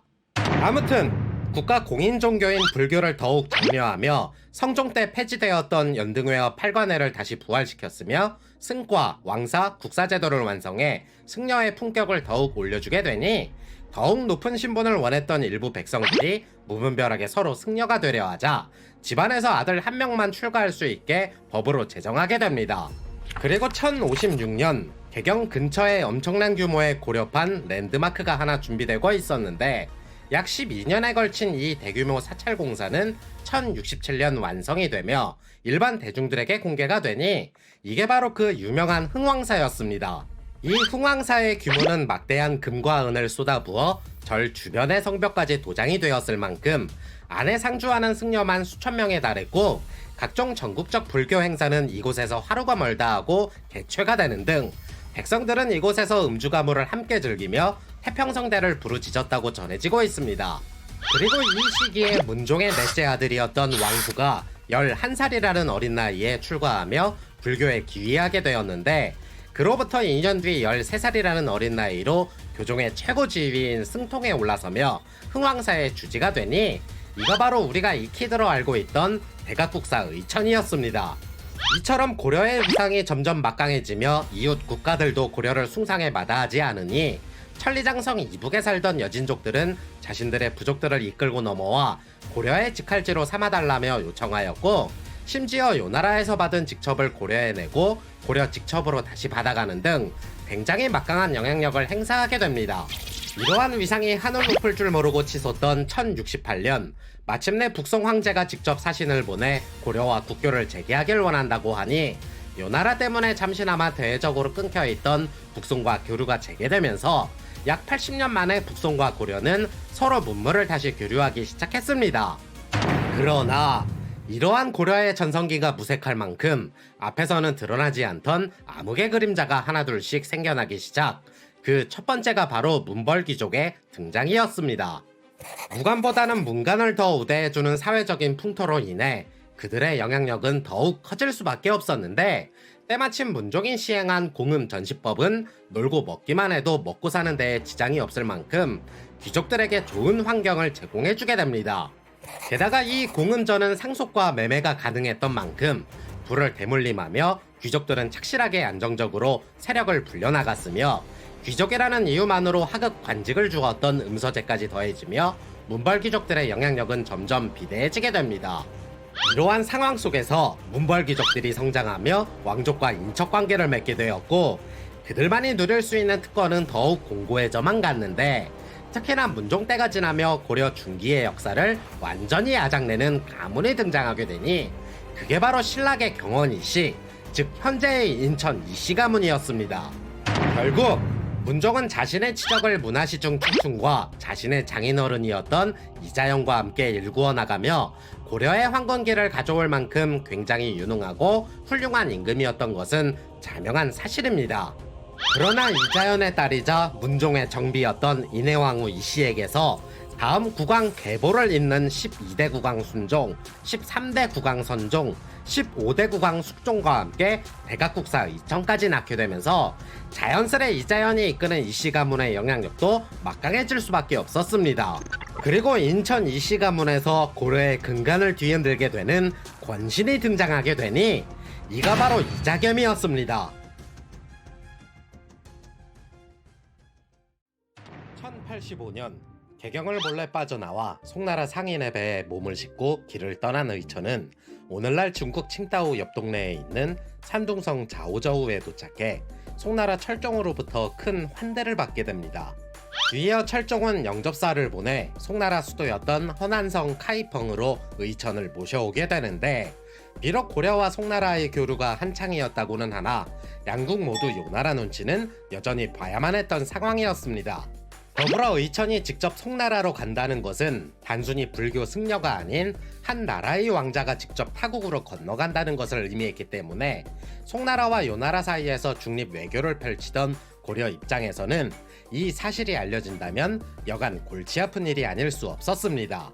잠시 의천에 대한 이야기를 짚고 넘어가자면, 의천은 문종의 사남으로 첫째였던 12대 국왕 순종, 둘째였던 13대 국왕 선종, 셋째였던 15대 국왕 숙종의 동생이었는데, 어머니는 당시 둘째가라면 서러워할 인천 이씨 가문의 장녀였던 인해왕후 이씨였습니다. 당시 불교를 적극 장려하던 문종이 여러 아들들을 모아놓고 출가하여 스님이 될 사람이 있냐고 묻자 어린 의천은 자신이 불교에 귀의하겠다며 자원, 이때 나이가 11살이었습니다. 그로부터 약 2년 뒤 의천은 교종에서 최고 존엄인 승통이 되었고, 비록 어린 나이였으나 승려가 된 이후에도 학문에 힘을 쏟으며 제자백가 사상까지 섭렵, 명성을 드높이게 됩니다. 이러한 명성은 요나라에도 알려지며 요나라 8대 황제였던 도종에게 국사로서 초청을 받기도 했으며, 첫째 형인 순종이 죽고 둘째 형인 선종이 왕위에 오르던 1084년이 되자 송나라 정원법사에게 초청을 받게 됩니다. 그리하여 의천이 송나라로 가려 하자 모두들 가는 길이 험하고 요나라 눈치도 봐야 되니 가지 말라고 반대하게 되었으나, 의천은 아랑곳하지 않고 제자 한 명을 대동해 몰래 입국하던 도중 의천이 온다는 소문이 송나라 철종에게도 전해지며 크나큰 환대를 받게 되었던 것입니다.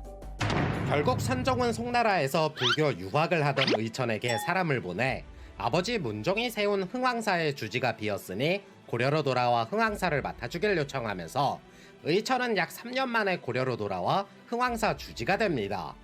이후 송나라 화폐의 경제성과 편의성을 접한 후 고려에 도입하면 좋겠다 하여 고려로 돌아와 주전 도감을 설치해 화폐 유통을 도입하니 이게 바로 한반도 최초의 유통 화폐였던 해동통보, 사만통보, 사만중보였습니다.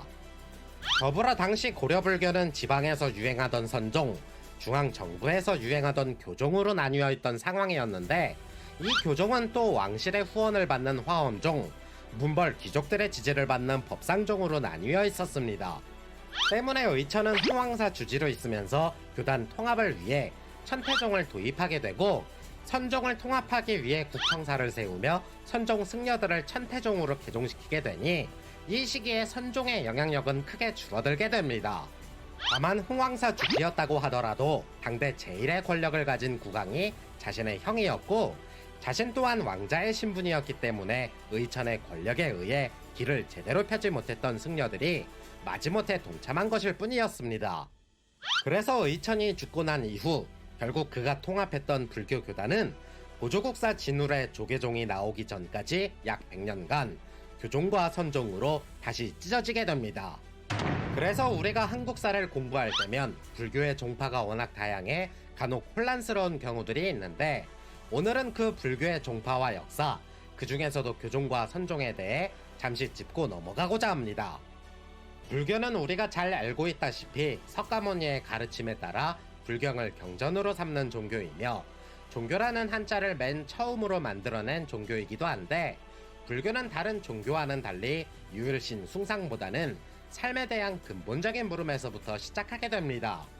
그래서 기원전 불교는 석가모니에 의해 탄생한 원시 불교라 하여 역사를 쭉 이어오다가 석가모니 사후 100년이 지나자 그의 가르침을 정리한 경전을 두고 옳고 그르다는 문제로 집단을 형성하면서 분열하게 되니, 그 결과 원시 불교는 보수적인 상자부와 진보적인 대중부라는 이름으로 나뉘게 됩니다.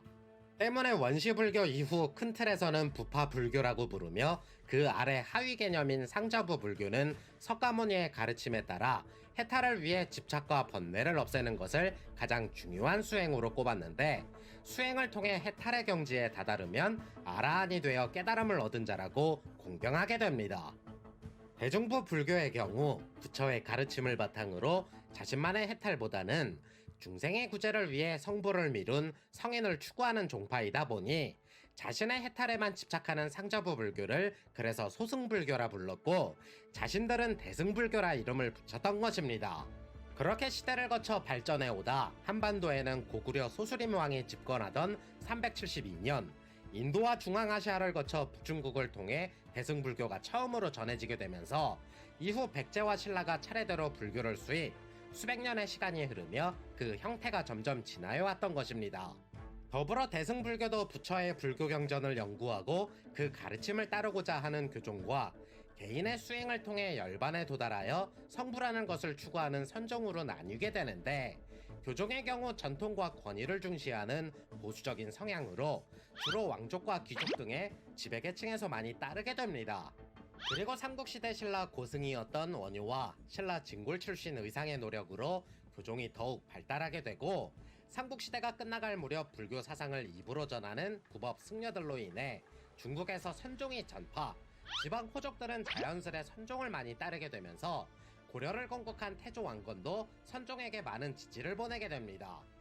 이 때문에 시간이 흐르면서 대외적으로 나뉘어 있던 불교 종파들을 하나로 묶고자 하는 경향들이 나타나게 되었으니, 의천이 중국에서 천태종을 들여옴에 따라 교종과 선종을 한데 붙고자 했던 것이 그 시발점이었습니다. 하지만 고려에서 조선으로 시대가 넘어가면서 숭유 억굴 정책에 의해 자연스럽게 교종은 선종에 흡수가 되며 그 위세는 크게 위축이 되었고, 이후 교종은 조선이 멸망하던 시점까지 천태종, 화엄종, 법화종 등으로 세분화되고, 선종은 조계종 등으로 나뉘었던 것입니다. 아무튼 교종과 선종의 통합을 위해 많은 노력을 기울였던 의천이었지만 47살이라는 비교적 젊은 나이에 사망하면서 당시 왕위에 있던 셋째형 숙종은 대각국사라는 시호를 하사하며 동생을 잃은 슬픔과 그의 적을 추모하게 됩니다. 고려의 전성기를 이끌었던 11대 국왕 문종이 사망하자 첫째 아들 왕훈이 왕위에 오르게 되니, 그가 바로 고려 역사상 가장 짧은 재위기간을 보내게 되는 12대 국왕 순종이었습니다.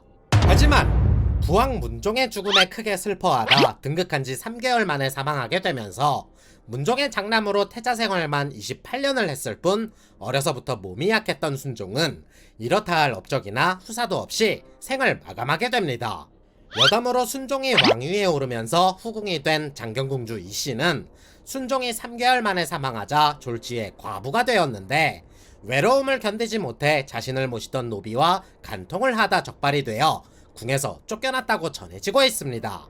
아무튼 후사를 두지 못하고 사망한 순종을 대신해 문종의 둘째 아들 왕운이 대권을 이어받게 되니 이가 바로 고려 13대 국왕 선종이 됩니다. 1084년 선종은 3년에 한 번 승려들이 과거 시험을 볼 수 있게 승과를 도입함과 동시에 동생이었던 대각국사 의천이 불교 통합을 위해 활약함에 따라 불교가 크게 융성해졌으며 의천이 불교의 대표적 종파였던 교종과 선종의 통합을 위해 천태종을 도입하는 것을 적극적으로 밀어주게 됩니다.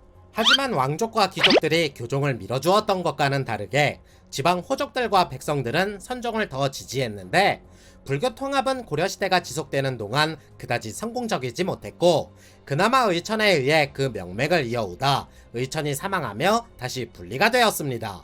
한편 대외적으로 주변 국가들과 조공 무역을 통해 재정을 탄탄히 하니 고려의 위상은 더욱 드높아져만 갔으며 이 시기쯤 고려 국력은 요나라 국력과 거의 맞먹던 수준이라 그 막강한 요나라조차 고려를 함부로 대하지 못했습니다.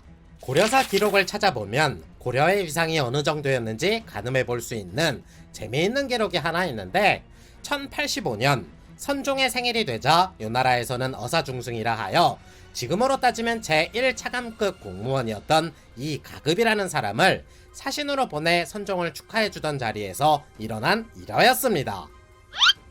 전하, 37번째 생신을 감축드리옵니다. 이에 따라 상국인 요나라 황제께서 친히 절을 보내시어 전하의 안위를 물으셨나이다. 나 생일 지났어. 근데 축하해주러 왔다는 양반이 생일 날짜 한참 지나서 오냐? 이름은 가급이면서 시간은 제대로 맞추지 못하는구나. 한편 큰형이었던 순종이 갑작스레 사망하며 준비할 겨를도 없이 왕위에 올랐던 선종이었지만 부왕 문종의 치세 덕에 이미 체계적으로 모든 것이 완벽하게 갖춰져 있던 고려였기 때문에 별다른 문제 없이 태평성대를 이어나갈 수 있게 됩니다. 하지만 재위 11년 만에 46살의 나이로 사망하게 되면서 선종의 첫째 아들 왕욱이 왕위에 오르게 되었으니 이가 바로 고려 14대 국왕 헌종이 됩니다. 그러나 10살의 어린 나이에 등극한 헌종도 몸이 약해 어려서부터 당뇨병을 앓고 있었는데 워낙 병치레가 심하니 이를 지켜보는 신하들은 고려의 안위를 걱정하기 시작했습니다. 그래서 문종의 장인어른이었던 이자연의 손자이자 외척 세력들 중 가장 막강한 권력을 갖고 있던 이자의가 헌종의 이복동생 한산후 왕윤을 왕위에 올리려는 움직임을 보이게 됩니다. 더군다나 외삼촌인 이자의는 사병을 양성하며 헌종도 어쩌지 못할 만큼 권력이 막강했는데 왕의 몸이 좋지 않아 문제가 생길 수 있으니 왕이 가지고 있던 옥새는 자신에게 맡겨두라며 문종의 셋째 아들이던 계림공 왕희를 가장 위험한 인물로서 경계하니 고려 왕실은 왕족과 외척의 대립으로 조용할 날이 없었습니다. 1095년 결국 이자의가 야심을 품고 반기를 들자 계림공 왕희는 이를 사전에 진압, 조정 권력을 휘어잡은 숙부가 무서웠던 어린 헌종이 병을 핑계로 재위 1년 만에 왕위에게 선위하며 자리에서 물러나자 차기 국왕이 된 왕위가 바로 고려 15대 국왕 숙종이 됩니다. 결국 조선 6대 국왕 단종의 삼촌이었던 수양대군이 개유정난을 일으켜 7대 국왕 세조가 된 것처럼 고려 14대 국왕 헌종과 15대 국왕 숙종의 모습은 매우 비슷한 부분이 많다고 볼 수 있습니다. 하지만 고려는 조선과는 다르게 왕권의 훈요 10조에 따라 능력이 출중하면 왕위를 대물림하지 않아도 된다는 유언 때문에 당시 고려의 시대적 배경만 놓고 본다면 전혀 문제될 만한 상황은 아니었습니다. 더불어 숙종은 세조와는 다르게 조카를 처형하지 않았으며 오히려 헌종은 자리에서 물러난 후 그동안 앓고 있던 당뇨병으로 합병증이 생겨 14살의 어린 나이에 병사하게 됩니다. 그리고 숙종은 재위 기간 동안 여진족의 끊임없는 침략을 막기 위해 대대적인 군대 재편에 이르게 되니 이게 바로 그 유명한 별무반이었습니다. 헌종에게 선위받아 왕위에 오른 숙종은 어려서부터 문종의 총애를 받으며 장차 고려를 이끌 명군이 될 제목으로 인정을 받고 있었는데, 순종, 선종을 거치며 왕위 등극에도 한 발짝 가까워질 수 있었으나 뜬금없이 병약했던 헌종이 왕위에 오르며 잠시 숨을 돌릴 수밖에 없었습니다. 한간에서는 숙종의 야심으로 헌종을 강제 폐위하고 쿠데타를 일으켜 이를 막기 위한 이자이가 숙종에 의해 숙청되면서 정권을 잡은 것이 마치 조선시대 7대 국왕 세조의 모습과 오버랩되는 것처럼 생각해 볼 수 있겠으나, 숙종은 세조와는 다르게 어린 조카를 죽이지 않았던 만큼 아직까지 진짜 속내가 무엇인지 여러 견해들이 있는 상황입니다. 더불어 고려사의 경우 왕의 기록은 조선왕조실록처럼 사관이 따로 기록을 하거나 왕이 보지 못하게 국법으로 막아둔 것이 아니기 때문에 현재 우리가 아는 당시의 진실에 대해서는 또 다른 진실이 감추어져 있을 것이라 추측해보는 정도입니다. 아무튼 숙종은 동생이던 대각국사 의천의 건의에 따라 주전 도감을 설치하고 화폐를 주조하여 유통시켰는데, 한반도에서 화폐가 활성화가 된 것은 18세기 전후였기 때문에 시대를 앞서 나간 숙종과 의천의 화폐 도입은 크게 성공하지 못했습니다. 더불어 육촌인의 김신혼을 금지하며 자신들끼리만 뭉치려 드는 문벌 귀족들을 제어하려 했고, 사교육을 억제하고 공교육을 활성화하기 위해 국자감을 설치하여 공교육을 활성화시키려 노력하면서 많은 서적들을 간행하게 됩니다.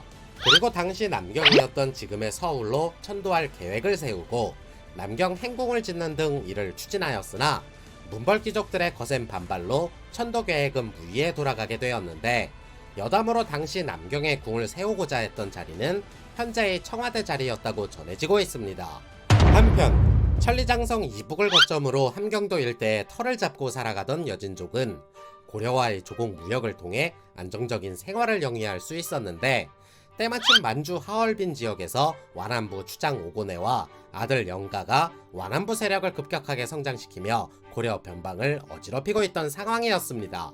그래서 이 부자가 벌인 여진족 통합은 자연스레 여진족 간의 다툼으로 번지게 되었고, 1104년 이들을 피해 도망쳐온 다른 여진족들은 천리장성을 넘어와 고려로 망명하는 등 굉장히 시끄러운 시기를 보내게 됩니다. 그러던 어느 날 완안부와 싸우던 여진족 추장이 전투에서 패배해 쫓기던 고려 정주성까지 도망치자, 완안부는 포기하지 않고 정주성까지 따라와 정주성 앞에 진을 치고 대기를 타게 되면서 사태가 급변하는 것을 경계했던 이일숙이 일련의 사항들을 개경에 급히 보고하게 됩니다. 보고를 받은 숙종이 변방의 상황에 대해 크게 우려하여 문화실랑 평장사 임간을 판동북명 행영 병마사로 임명해 정주성으로 급히 파견하여 마천령 일대에서 여진족을 토벌할 것을 지시했으나, 공을 세우는 것에 눈이 멀었던 임간은 도착 후 여진족을 선제 공격, 그 결과 여진족에게 대패하게 됩니다. 이에 추밀원사 임관을 동북명 행영 병마 도통에 임명하여 다시 한번 정주성으로 파견하였지만 또다시 여진족에게 패배, 동아시아 최강이었던 고려의 위상은 두 번이나 어처구니 없는 패배로 체면을 구기게 됩니다. 변방 제후국 정도로만 취급했던 여진족에게 패배했다는 사실만으로도 단단히 화가 나 있던 숙종은 이때부터 본격적으로 여진을 정벌할 계획을 세우게 되면서 고려에게 한 번도 밀리지 않았던 여진족의 기병을 상대하기 위해 새로운 군대를 창설하게 되니, 이게 바로 그 유명한 별무반이었습니다. 여기서 별무반에 대해 이야기를 잠시 짚고 넘어가자면, 당시 고려시대 문관직은 문반, 무관직은 무반이라 하여 두 관직을 합쳐 양반이라 불렀는데, 이후 이 양반은 조선시대 양반이라는 글자의 어원이 됩니다. 원래 고려는 국왕을 지키는 친위대와 수도를 경비하는 경위, 최전방과 그 외 지역을 방어하는 왜군으로 나뉘어 있었는데, 이들을 제외한 별도의 무반이다 하여 별무반이라 불리게 된 것입니다. 그러다 문종 때에 이르러 여진족의 힘이 날로 강성해지자 숙종 때에 들어와 임간, 윤관에게 명해 여진족을 격퇴시키도록 하였는데, 오히려 여진족에게 패배하며 돌아오니 고려 입장에서는 한낱 제후국 수준이었던 여진족의 강성함에 큰 충격을 받게 됩니다. 그래서 윤관은 숙종에게 고해 보병 위주의 군대만으로는 날랭 기병 위주의 여진족을 감당할 수 없으니 이번 기회에 새롭게 군대를 재편해야 함을 역설하였고, 숙종은 윤관의 건의를 받아들여 새롭게 군대를 창설, 그게 바로 별무반이 되는 것입니다. 별무반은 규모가 약 17만에 달하는 전투부대로서 기병 위주의 신기군, 보병 위주의 신보군, 무예가 뛰어난 승려들을 뽑아 항마군을 만들었고 그 이외의 기타 특수병과들을 조합하게 됩니다. 원거리를 담당하는 노병부대와 투석부대를 포함할 뿐만 아니라 각종 병장기를 긴급하게 제조, 보수하는 철수부대, 화공을 담당하는 화공부대, 선봉대로서 적군을 향해 돌격하는 도탄부대까지 별무반은 고려의 모든 군사력을 영웅까지 끌어모아 만든 그야말로 막강한 전투부대였습니다. 아무튼 고려를 우습게 본 여진족을 혼내주기 위해 윤관을 필두로 별무반을 양성하여 대대적인 전쟁 준비에 박차를 가하던 숙종이었으나 재위 10년 차인 1105년 건강이 점점 나빠지며 52세의 나이로 사망하게 됩니다. 그리고 이러한 숙종의 유지를 이어받은 첫째 아들 왕후가 숙종의 뒤를 이어 왕위에 오르게 되니 이가 바로 고려 16대 국왕 예종이 됩니다. 1107년 아버지 숙종의 뒤를 이어 16대 국왕으로서 왕위에 오른 예종은 아버지가 착실히 준비하던 여진족 정벌의 꿈을 이루고자 대대적으로 전쟁 준비에 박차를 가하게 됩니다. 그리고 그해 12월 국경에서 여진족의 도발이 끊이질 않는다는 보고를 받은 예종은 더 이상 여진족 도발을 미룰 수 없다고 판단해 윤관을 상원수, 오연총을 부원수로 삼고 17만에 달하는 별무반 대군을 두만강 유역으로 출정시키게 됩니다. 더불어 고려는 대규모의 군대가 움직이는 상황인데다 전쟁 양상 또한 어떻게 흘러갈지 모르니 전투력이 가장 강한 완안부 부족과는 최대한 부딪히지 않으면서 속전속결 기습작전으로 여진족을 토벌할 계획을 세우게 됩니다. 이윽고 국경지대에 도착한 윤관은 천리장성 근방에 살고 있는 여진족들에게 1차 여진정벌 때 완안부 여진족의 공격 소식을 고려에게 알려준 여진족 추장들을 다시 돌려보낼 테니 다같이 만나서 회포를 풀자며 회유하기 시작했고, 이 소식을 듣고 불이 나게 달려온 부족 추장들이 하나둘씩 고려 본영으로 모여들기 시작했습니다. 그런데 고려는 여진족이 서로 싸우고 있다 한들 어차피 다 같은 여진족일 뿐이라며 이들이 술에 취한 틈을 타 전부 죽일 생각을 하게 되는데, 이 때문에 술자리가 거하게 무르익을 무렵 병마판관 김부필과 병마녹사 척준경이 기회를 보다 이들을 모두 암살하게 됩니다. 때문에 이 연회에 참가해 도망치다시피 간신히 살아남은 여진족 추장들은 고려를 절대 용서하지 않겠다며 적개심으로 활활 불타오르기 시작했으며, 이들은 전쟁 양상의 판도를 가를 친고려파 여진족들이었음에도 고려는 이들을 회유하기는커녕 오히려 적으로 만들어버리게 됩니다. 결국 이들이 한데 모여 고려에 항전하기로 다짐하면서 함흥에서 고려 대군과 여진족 간의 본격적인 전투가 시작되었는데, 비록 여진족의 규모가 고려군에 비해 적다고는 하나 여진족의 거침없는 기세로 인해 고려군도 쉽사리 성을 함락시키지는 못했습니다. 전투가 길어지자 윤관은 척준경을 불러 성을 함락시킬 것을 명령하게 되고, 척준경은 칼 한 자루와 방패 하나를 들고 성벽을 올라타 여진족들을 쳐 죽이기 시작. 이러한 척준경의 모습을 본 고려군 본대의 사기가 오르며 마침내 성을 함락시킬 수 있었습니다. 이후 약 한 달 만에 근방의 여진족들을 토벌하며 영주, 웅주, 길주, 복주 등을 점령하고 방비를 튼튼히 하게 되면서 여진족의 침입에 대비해 토성을 쌓으니 이게 바로 그 유명한 윤관의 동북 구성이었습니다. 그리고 고려는 영토를 확장하고 이를 개척하기 위해 고려 백성들 일부를 3인 정책이라 하여 그곳으로 이주시켜 정착하게끔 지원하게 되는데, 순식간에 고려에 의해 삶의 영토를 잃어버린 여진족들의 상실감은 이루 말할 수 없었습니다.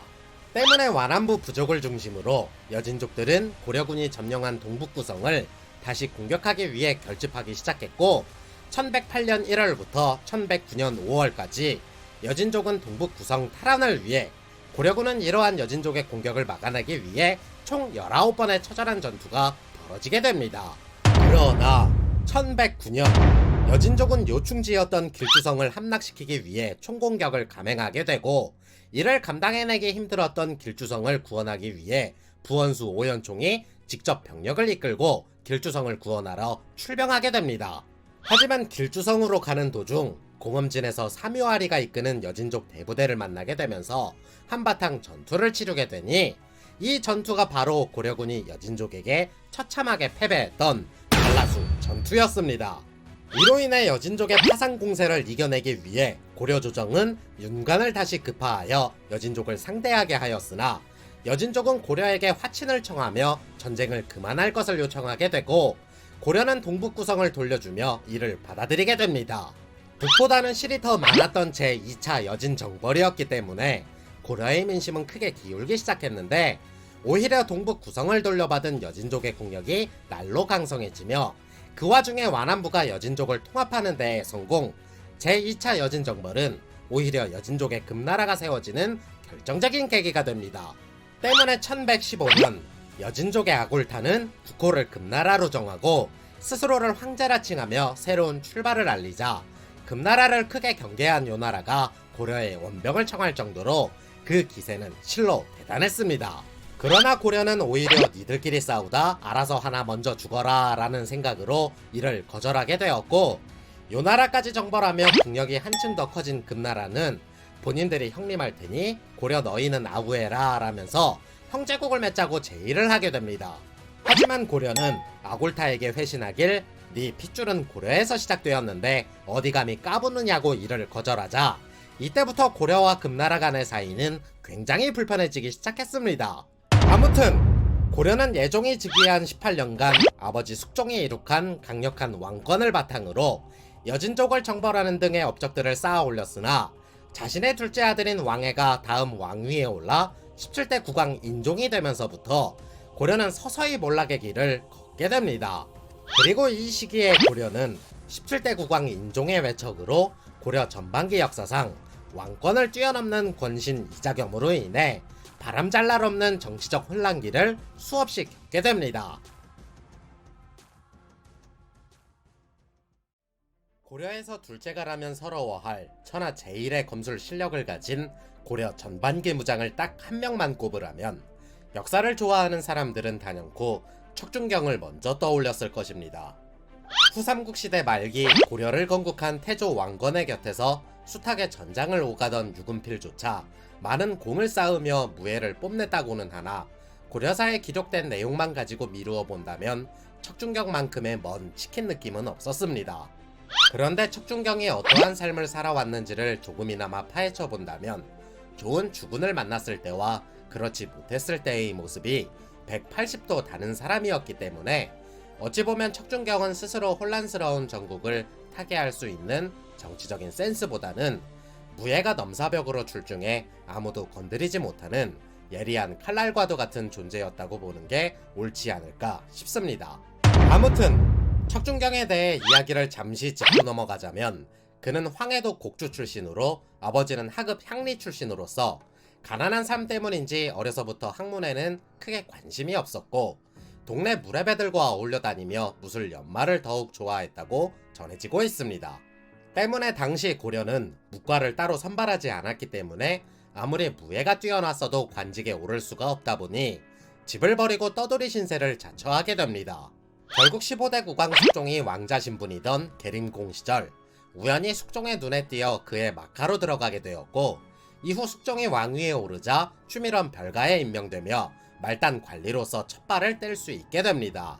여진족이 정주성으로 쳐들어오자 숙종은 임간을 동북면 행영 병마사로 임명해 여진족을 격퇴하라 명하게 되는데 이때 척준경도 임간의 군대에 편입되어 여진족 토벌에 가담하게 되었지만 당시 별가직책이었기 때문에 일개 병사와 같은 대우를 받을 수밖에 없던 상황이었습니다. 군대를 이끌고 국경지대로 나아간 임간은 여진족을 몰아내고 공을 세울 욕심에 무턱대고 여진족에게 달려들었다가 크게 패하게 되는데 이로 인해 여진족의 기세에 크게 놀란 고려도 쉽사리 덤벼들지 못했고 오히려 고려군의 피해는 날이 갈수록 불어만 갔습니다. 그래서 더 이상 여진족을 막아내기 어렵다고 판단한 임간은 군사를 뒤로 물려 퇴각을 명하게 되었으나 여진족은 고려군을 턱밑까지 쫓아가며 위협하게 되니 임간을 비롯한 고려 장군들은 이 사태를 어떻게 헤쳐나가야 할지 굉장히 고심하게 됩니다. 이때 말단 관리였던 척준경이 뜬금없이 총사령관이었던 임간에게 찾아가 말 한 필과 창 한 자루만 넘겨주면 사태를 극복해 보이겠다고 호언장담하게 되고 임간은 척준경의 언행이 다소 건방져 보였지만 이내 수락하게 됩니다. 그리고 곧바로 척준경은 여진족에게 쳐들어가 적장 한 명의 목을 베고 아군 포로를 구출해내었으며, 여진족 추격대가 이들을 붙잡으려 다시 군대를 내보냈지만 척준경은 다시 말을 돌려 추격대 적장 2명의 목을 베고는 돌아오게 됩니다. 그런데 공을 세우고 돌아왔음에도 환대는커녕 척준경은 오히려 옥에 갇히게 되는데, 총사령관이었던 임간에게 예의 없이 찾아가서는 건방지게 굴었다며 투옥이 되었으나, 때마침 척준경의 출중한 무예 실력을 알아본 윤관이 나서서 척준경을 구해주게 됩니다.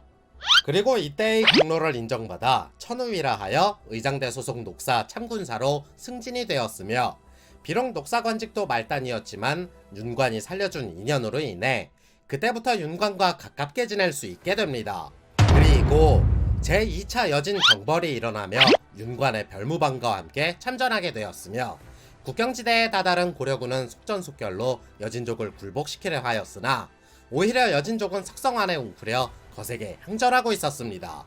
때문에 시간이 지체될 것을 우려한 윤관이 척준경을 불러 석성을 함락시키라 명하게 되니, 척준경은 과거 죽을 죄를 지었음에도 나를 살려준 장군의 은혜에 보답하겠다라는 말과 함께 칼과 방패를 들고 혈혈단신 성벽을 올라 적장들의 목을 베니, 이걸 보고 사기가 오른 고려군은 결국 석성을 함락시킬 수 있게 됩니다. 또한 가한목 전투에서도 여진족의 기습을 받고 윤관, 오연총이 고립될 처지에 놓이게 되자 척준경은 결사대 10명을 뽑아 쳐들어가 윤관을 구출해 빠져나오게 되니, 윤관은 아버지와 자식으로서의 예를 갖추며 감사를 표했다고 전해지고 있습니다. 뿐만 아니라 여진족과의 최대 격전지였던 공엄진 전투에서도 권지승선 왕자지가 이끄는 고려군이 여진족에게 기습을 받고 포위가 되었는데, 때마침 왕자지는 타고 있던 말까지 잃어버려 도망다니던 찰나 이때 척준경이 포위망을 뚫고 왕자지에게 다가가 적장의 목을 베고 노획한 말을 던져주며 왕자지를 구해주게 됩니다. 그리고 웅주성 전투에서도 성을 포위한 여진족으로 인해 고림 무원의 신세가 되자 척준경은 혼자서 성벽을 타고 내려와 여진족의 포위망을 뚫고 정주성까지 달려갔는데, 이후에는 다시 고려군을 이끌고 돌아와 여진족을 총공격, 웅주성의 포위를 풀게 됩니다.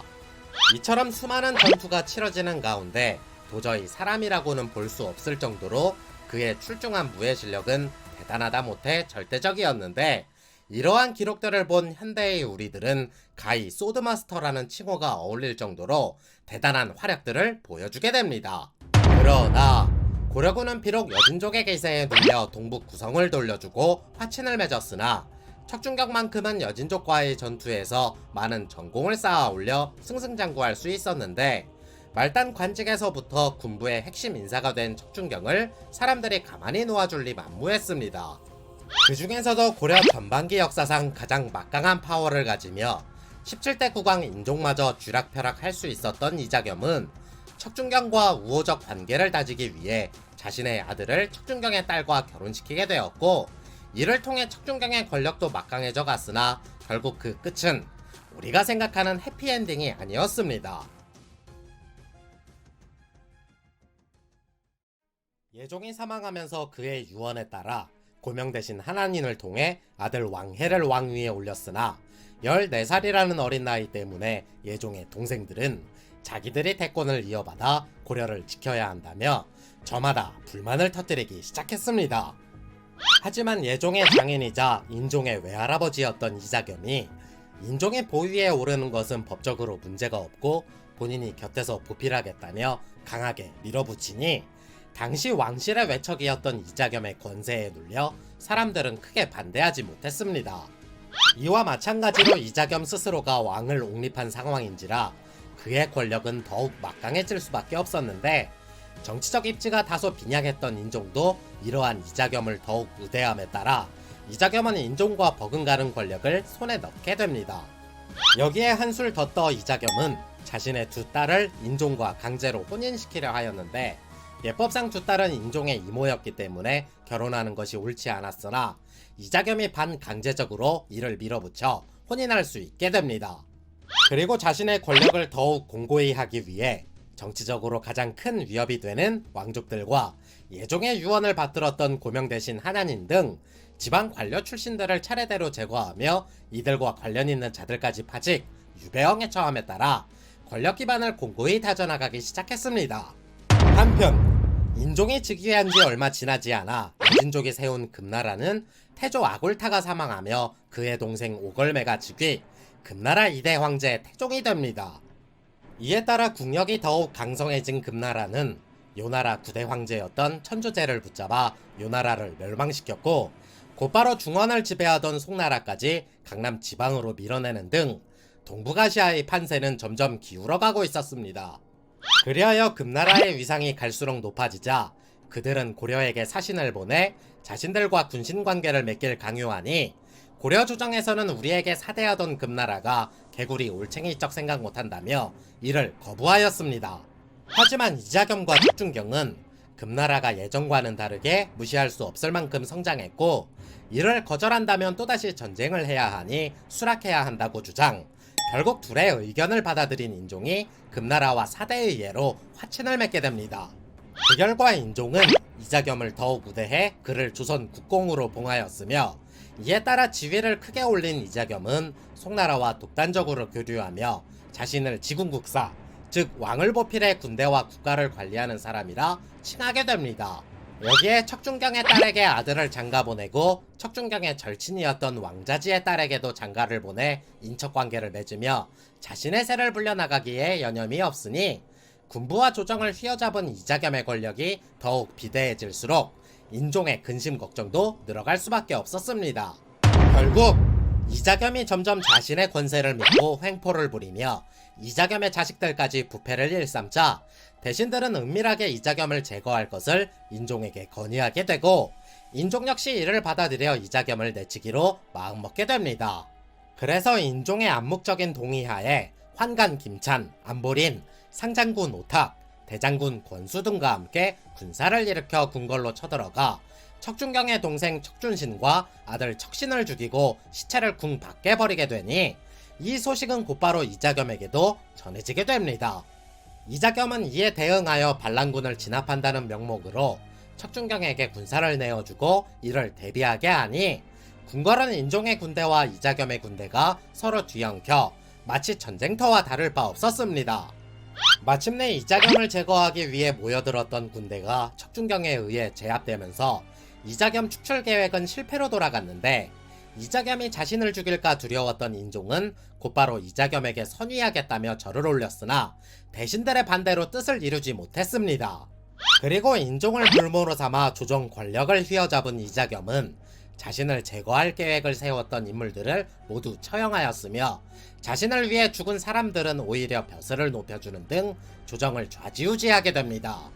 더불어 인종에게는 궁궐이 방화로 불타 없어졌으니 인종을 강제로 자신의 집에 감금시켰는데, 이때 왕위에 욕심이 난 이자겸이 인종을 독살하려 하자 이자겸의 두 딸들이었던 인종의 왕비들은 이를 사전에 알아채고 독살 계획을 방해, 암살 계획은 실패할 수밖에 없었습니다. 그런데 이자겸의 아들 이지연은 척준경이 궁궐에 불을 지르며 난동을 피웠다 하여 척준경을 비난하곤 했는데, 때마침 이지연의 노비와 척준경의 노비가 서로 자신들의 주인이 옳고 상대방의 주인이 잘못한 거라며 말다툼하는 상황까지 벌어지게 됩니다. 이 소식을 들은 척준경은 내심 이자겸과 그의 가족들이 자신만 비난한다는 것에 달가워하지 않았고, 이 둘 사이가 점점 벌어지며 앙금이 생기기 시작할 때쯤 인종은 이자겸과 척준경의 사이를 갈라놓으려 하고 있었습니다.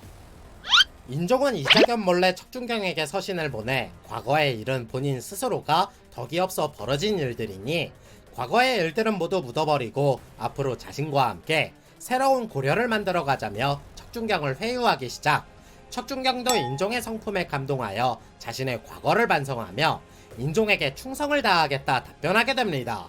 그리하여 인종의 편에 서게 된 척준경은 군사를 이끌고 인종과 함께 궁궐로 돌아가는 한편, 이자겸에게 사람을 보내 당장 들어오라 하니 상황을 뒤집을 수 없다고 판단한 이자겸이 홀로 궁에 들어오자 이자겸의 난은 그렇게 마무리가 됩니다.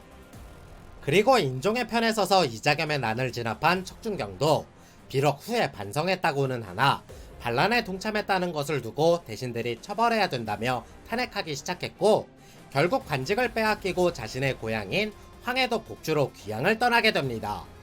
그래서 인종은 이자겸을 비롯 외척들을 모두 귀양 보내니 당장 발등에 떨어진 불은 끌 수 있었지만 정작 자신을 비호해줄 정치 세력들은 전무하다시피 했는데, 이 때문에 인종은 개경에 있는 문벌 귀족들을 제외하고 새로운 세력을 끌어들여 정치적 기반을 다지고자 하니 이게 바로 서경파였습니다. 숙종부터 예종까지 그들 곁에서 세력 기반을 다져놓았던 문벌 귀족들은 대부분 개경을 중심으로 활약하던 세력이었기 때문에 인종은 최대한 그들의 입김이 닿지 않기를 원했고, 실추된 왕권을 강화하기 위해 승려 출신인 묘청을 끌어들여 이를 추진하고자 했습니다. 하지만 당시 정지상의 서경파와 김부식의 개경파는 서로 얼굴만 봐도 으르렁거릴 만큼 사이가 굉장히 좋지 못했던 상황이었으나, 인종은 이러한 상황을 잘 이용하여 조금씩 왕권을 회복해 나가고 있었습니다. 그러나 인종이 걱정하던 문제는 전혀 다른 곳에서 싹트고 있었으니 그 시발점이 바로 서경파, 즉 묘청의 천도운동이었습니다. 과거 여진족은 고려에게 제후국으로 삼아달라고 했을 만큼 고려는 크게 문제만 일으키지 않는다면 건드리지 않았고, 여진족도 고려에게 충성하며 떠받들고 있었던 상황이었습니다. 그런데 점점 국력이 커져만 가던 금나라가 요나라와 송나라를 굴복시키고는 군신 관계를 종용하니 문제를 크게 키우기 싫었던 인종도 이를 받아들이게 되면서 당시 고려의 모든 사람들은 이를 크나큰 치욕으로 받아들이게 됩니다. 때문에 서경파였던 묘청이 나서서 서경으로 천도하여 고려의 강성함을 천하에 보여준다면 모든 이웃나라들이 머리를 조아릴 것이라며 이를 강하게 밀어붙이자 인종과 개경파 김부식이 이를 제지하며 묘청의 천도운동은 성공할 수 없었습니다. 그래서 자신의 입지에 불안감을 느낀 묘청이 반란을 일으켜 나라의 이름을 대위라 짓고 서경 이북 지역을 장악하기 시작하자 인종은 김부식을 총사령관에 임명해 이를 진압하라 명하게 됩니다. 그 결과 김부식의 발빠른 대처로 점점 고립되어 가던 묘청은 난을 일으킨 지 약 보름 만에 자신의 부하였던 조광에게 살해당하며 나는 금방 진압이 될 것처럼 보였으나, 고려는 항복 의사를 내비친 조광을 받아주지 않음에 따라 조광도 서경에서 결사항전의 뜻을 내비치게 됩니다. 결국 묘청의 반란은 그의 부장 조광이 약차까지 버티면서 약 2년 가까이 이어지며 긴 항전을 이어왔으나 결국 김부식의 손에 의해 진압이 되었는데, 이 사태로 인해 서경파의 위세는 크게 위축이 되었습니다. 뿐만 아니라 개경파 문벌귀족들의 독주가 더욱 가속화하였으며, 이때부터 문신을 숭상하고 무신을 멸시하는 풍토를 낳게 되면서 이후 무신의 난, 즉 무신정변이 일어나는 계기가 됩니다. 아무튼 인종은 그 뒤로 김부식에게 명해 삼국시대의 역사를 기록하라 명하게 되니 이게 바로 그 유명한 삼국사기였습니다. 그리고 얼마 지나지 않아 인종은 38세의 젊은 나이에 갑자기 병이 들어 사망하게 되면서 그의 장남 왕현이 왕위를 잇게 되니 이거 바로 고려 18대 국왕 의종이자 무신 정변이 일어나게 만드는 장본인이었습니다.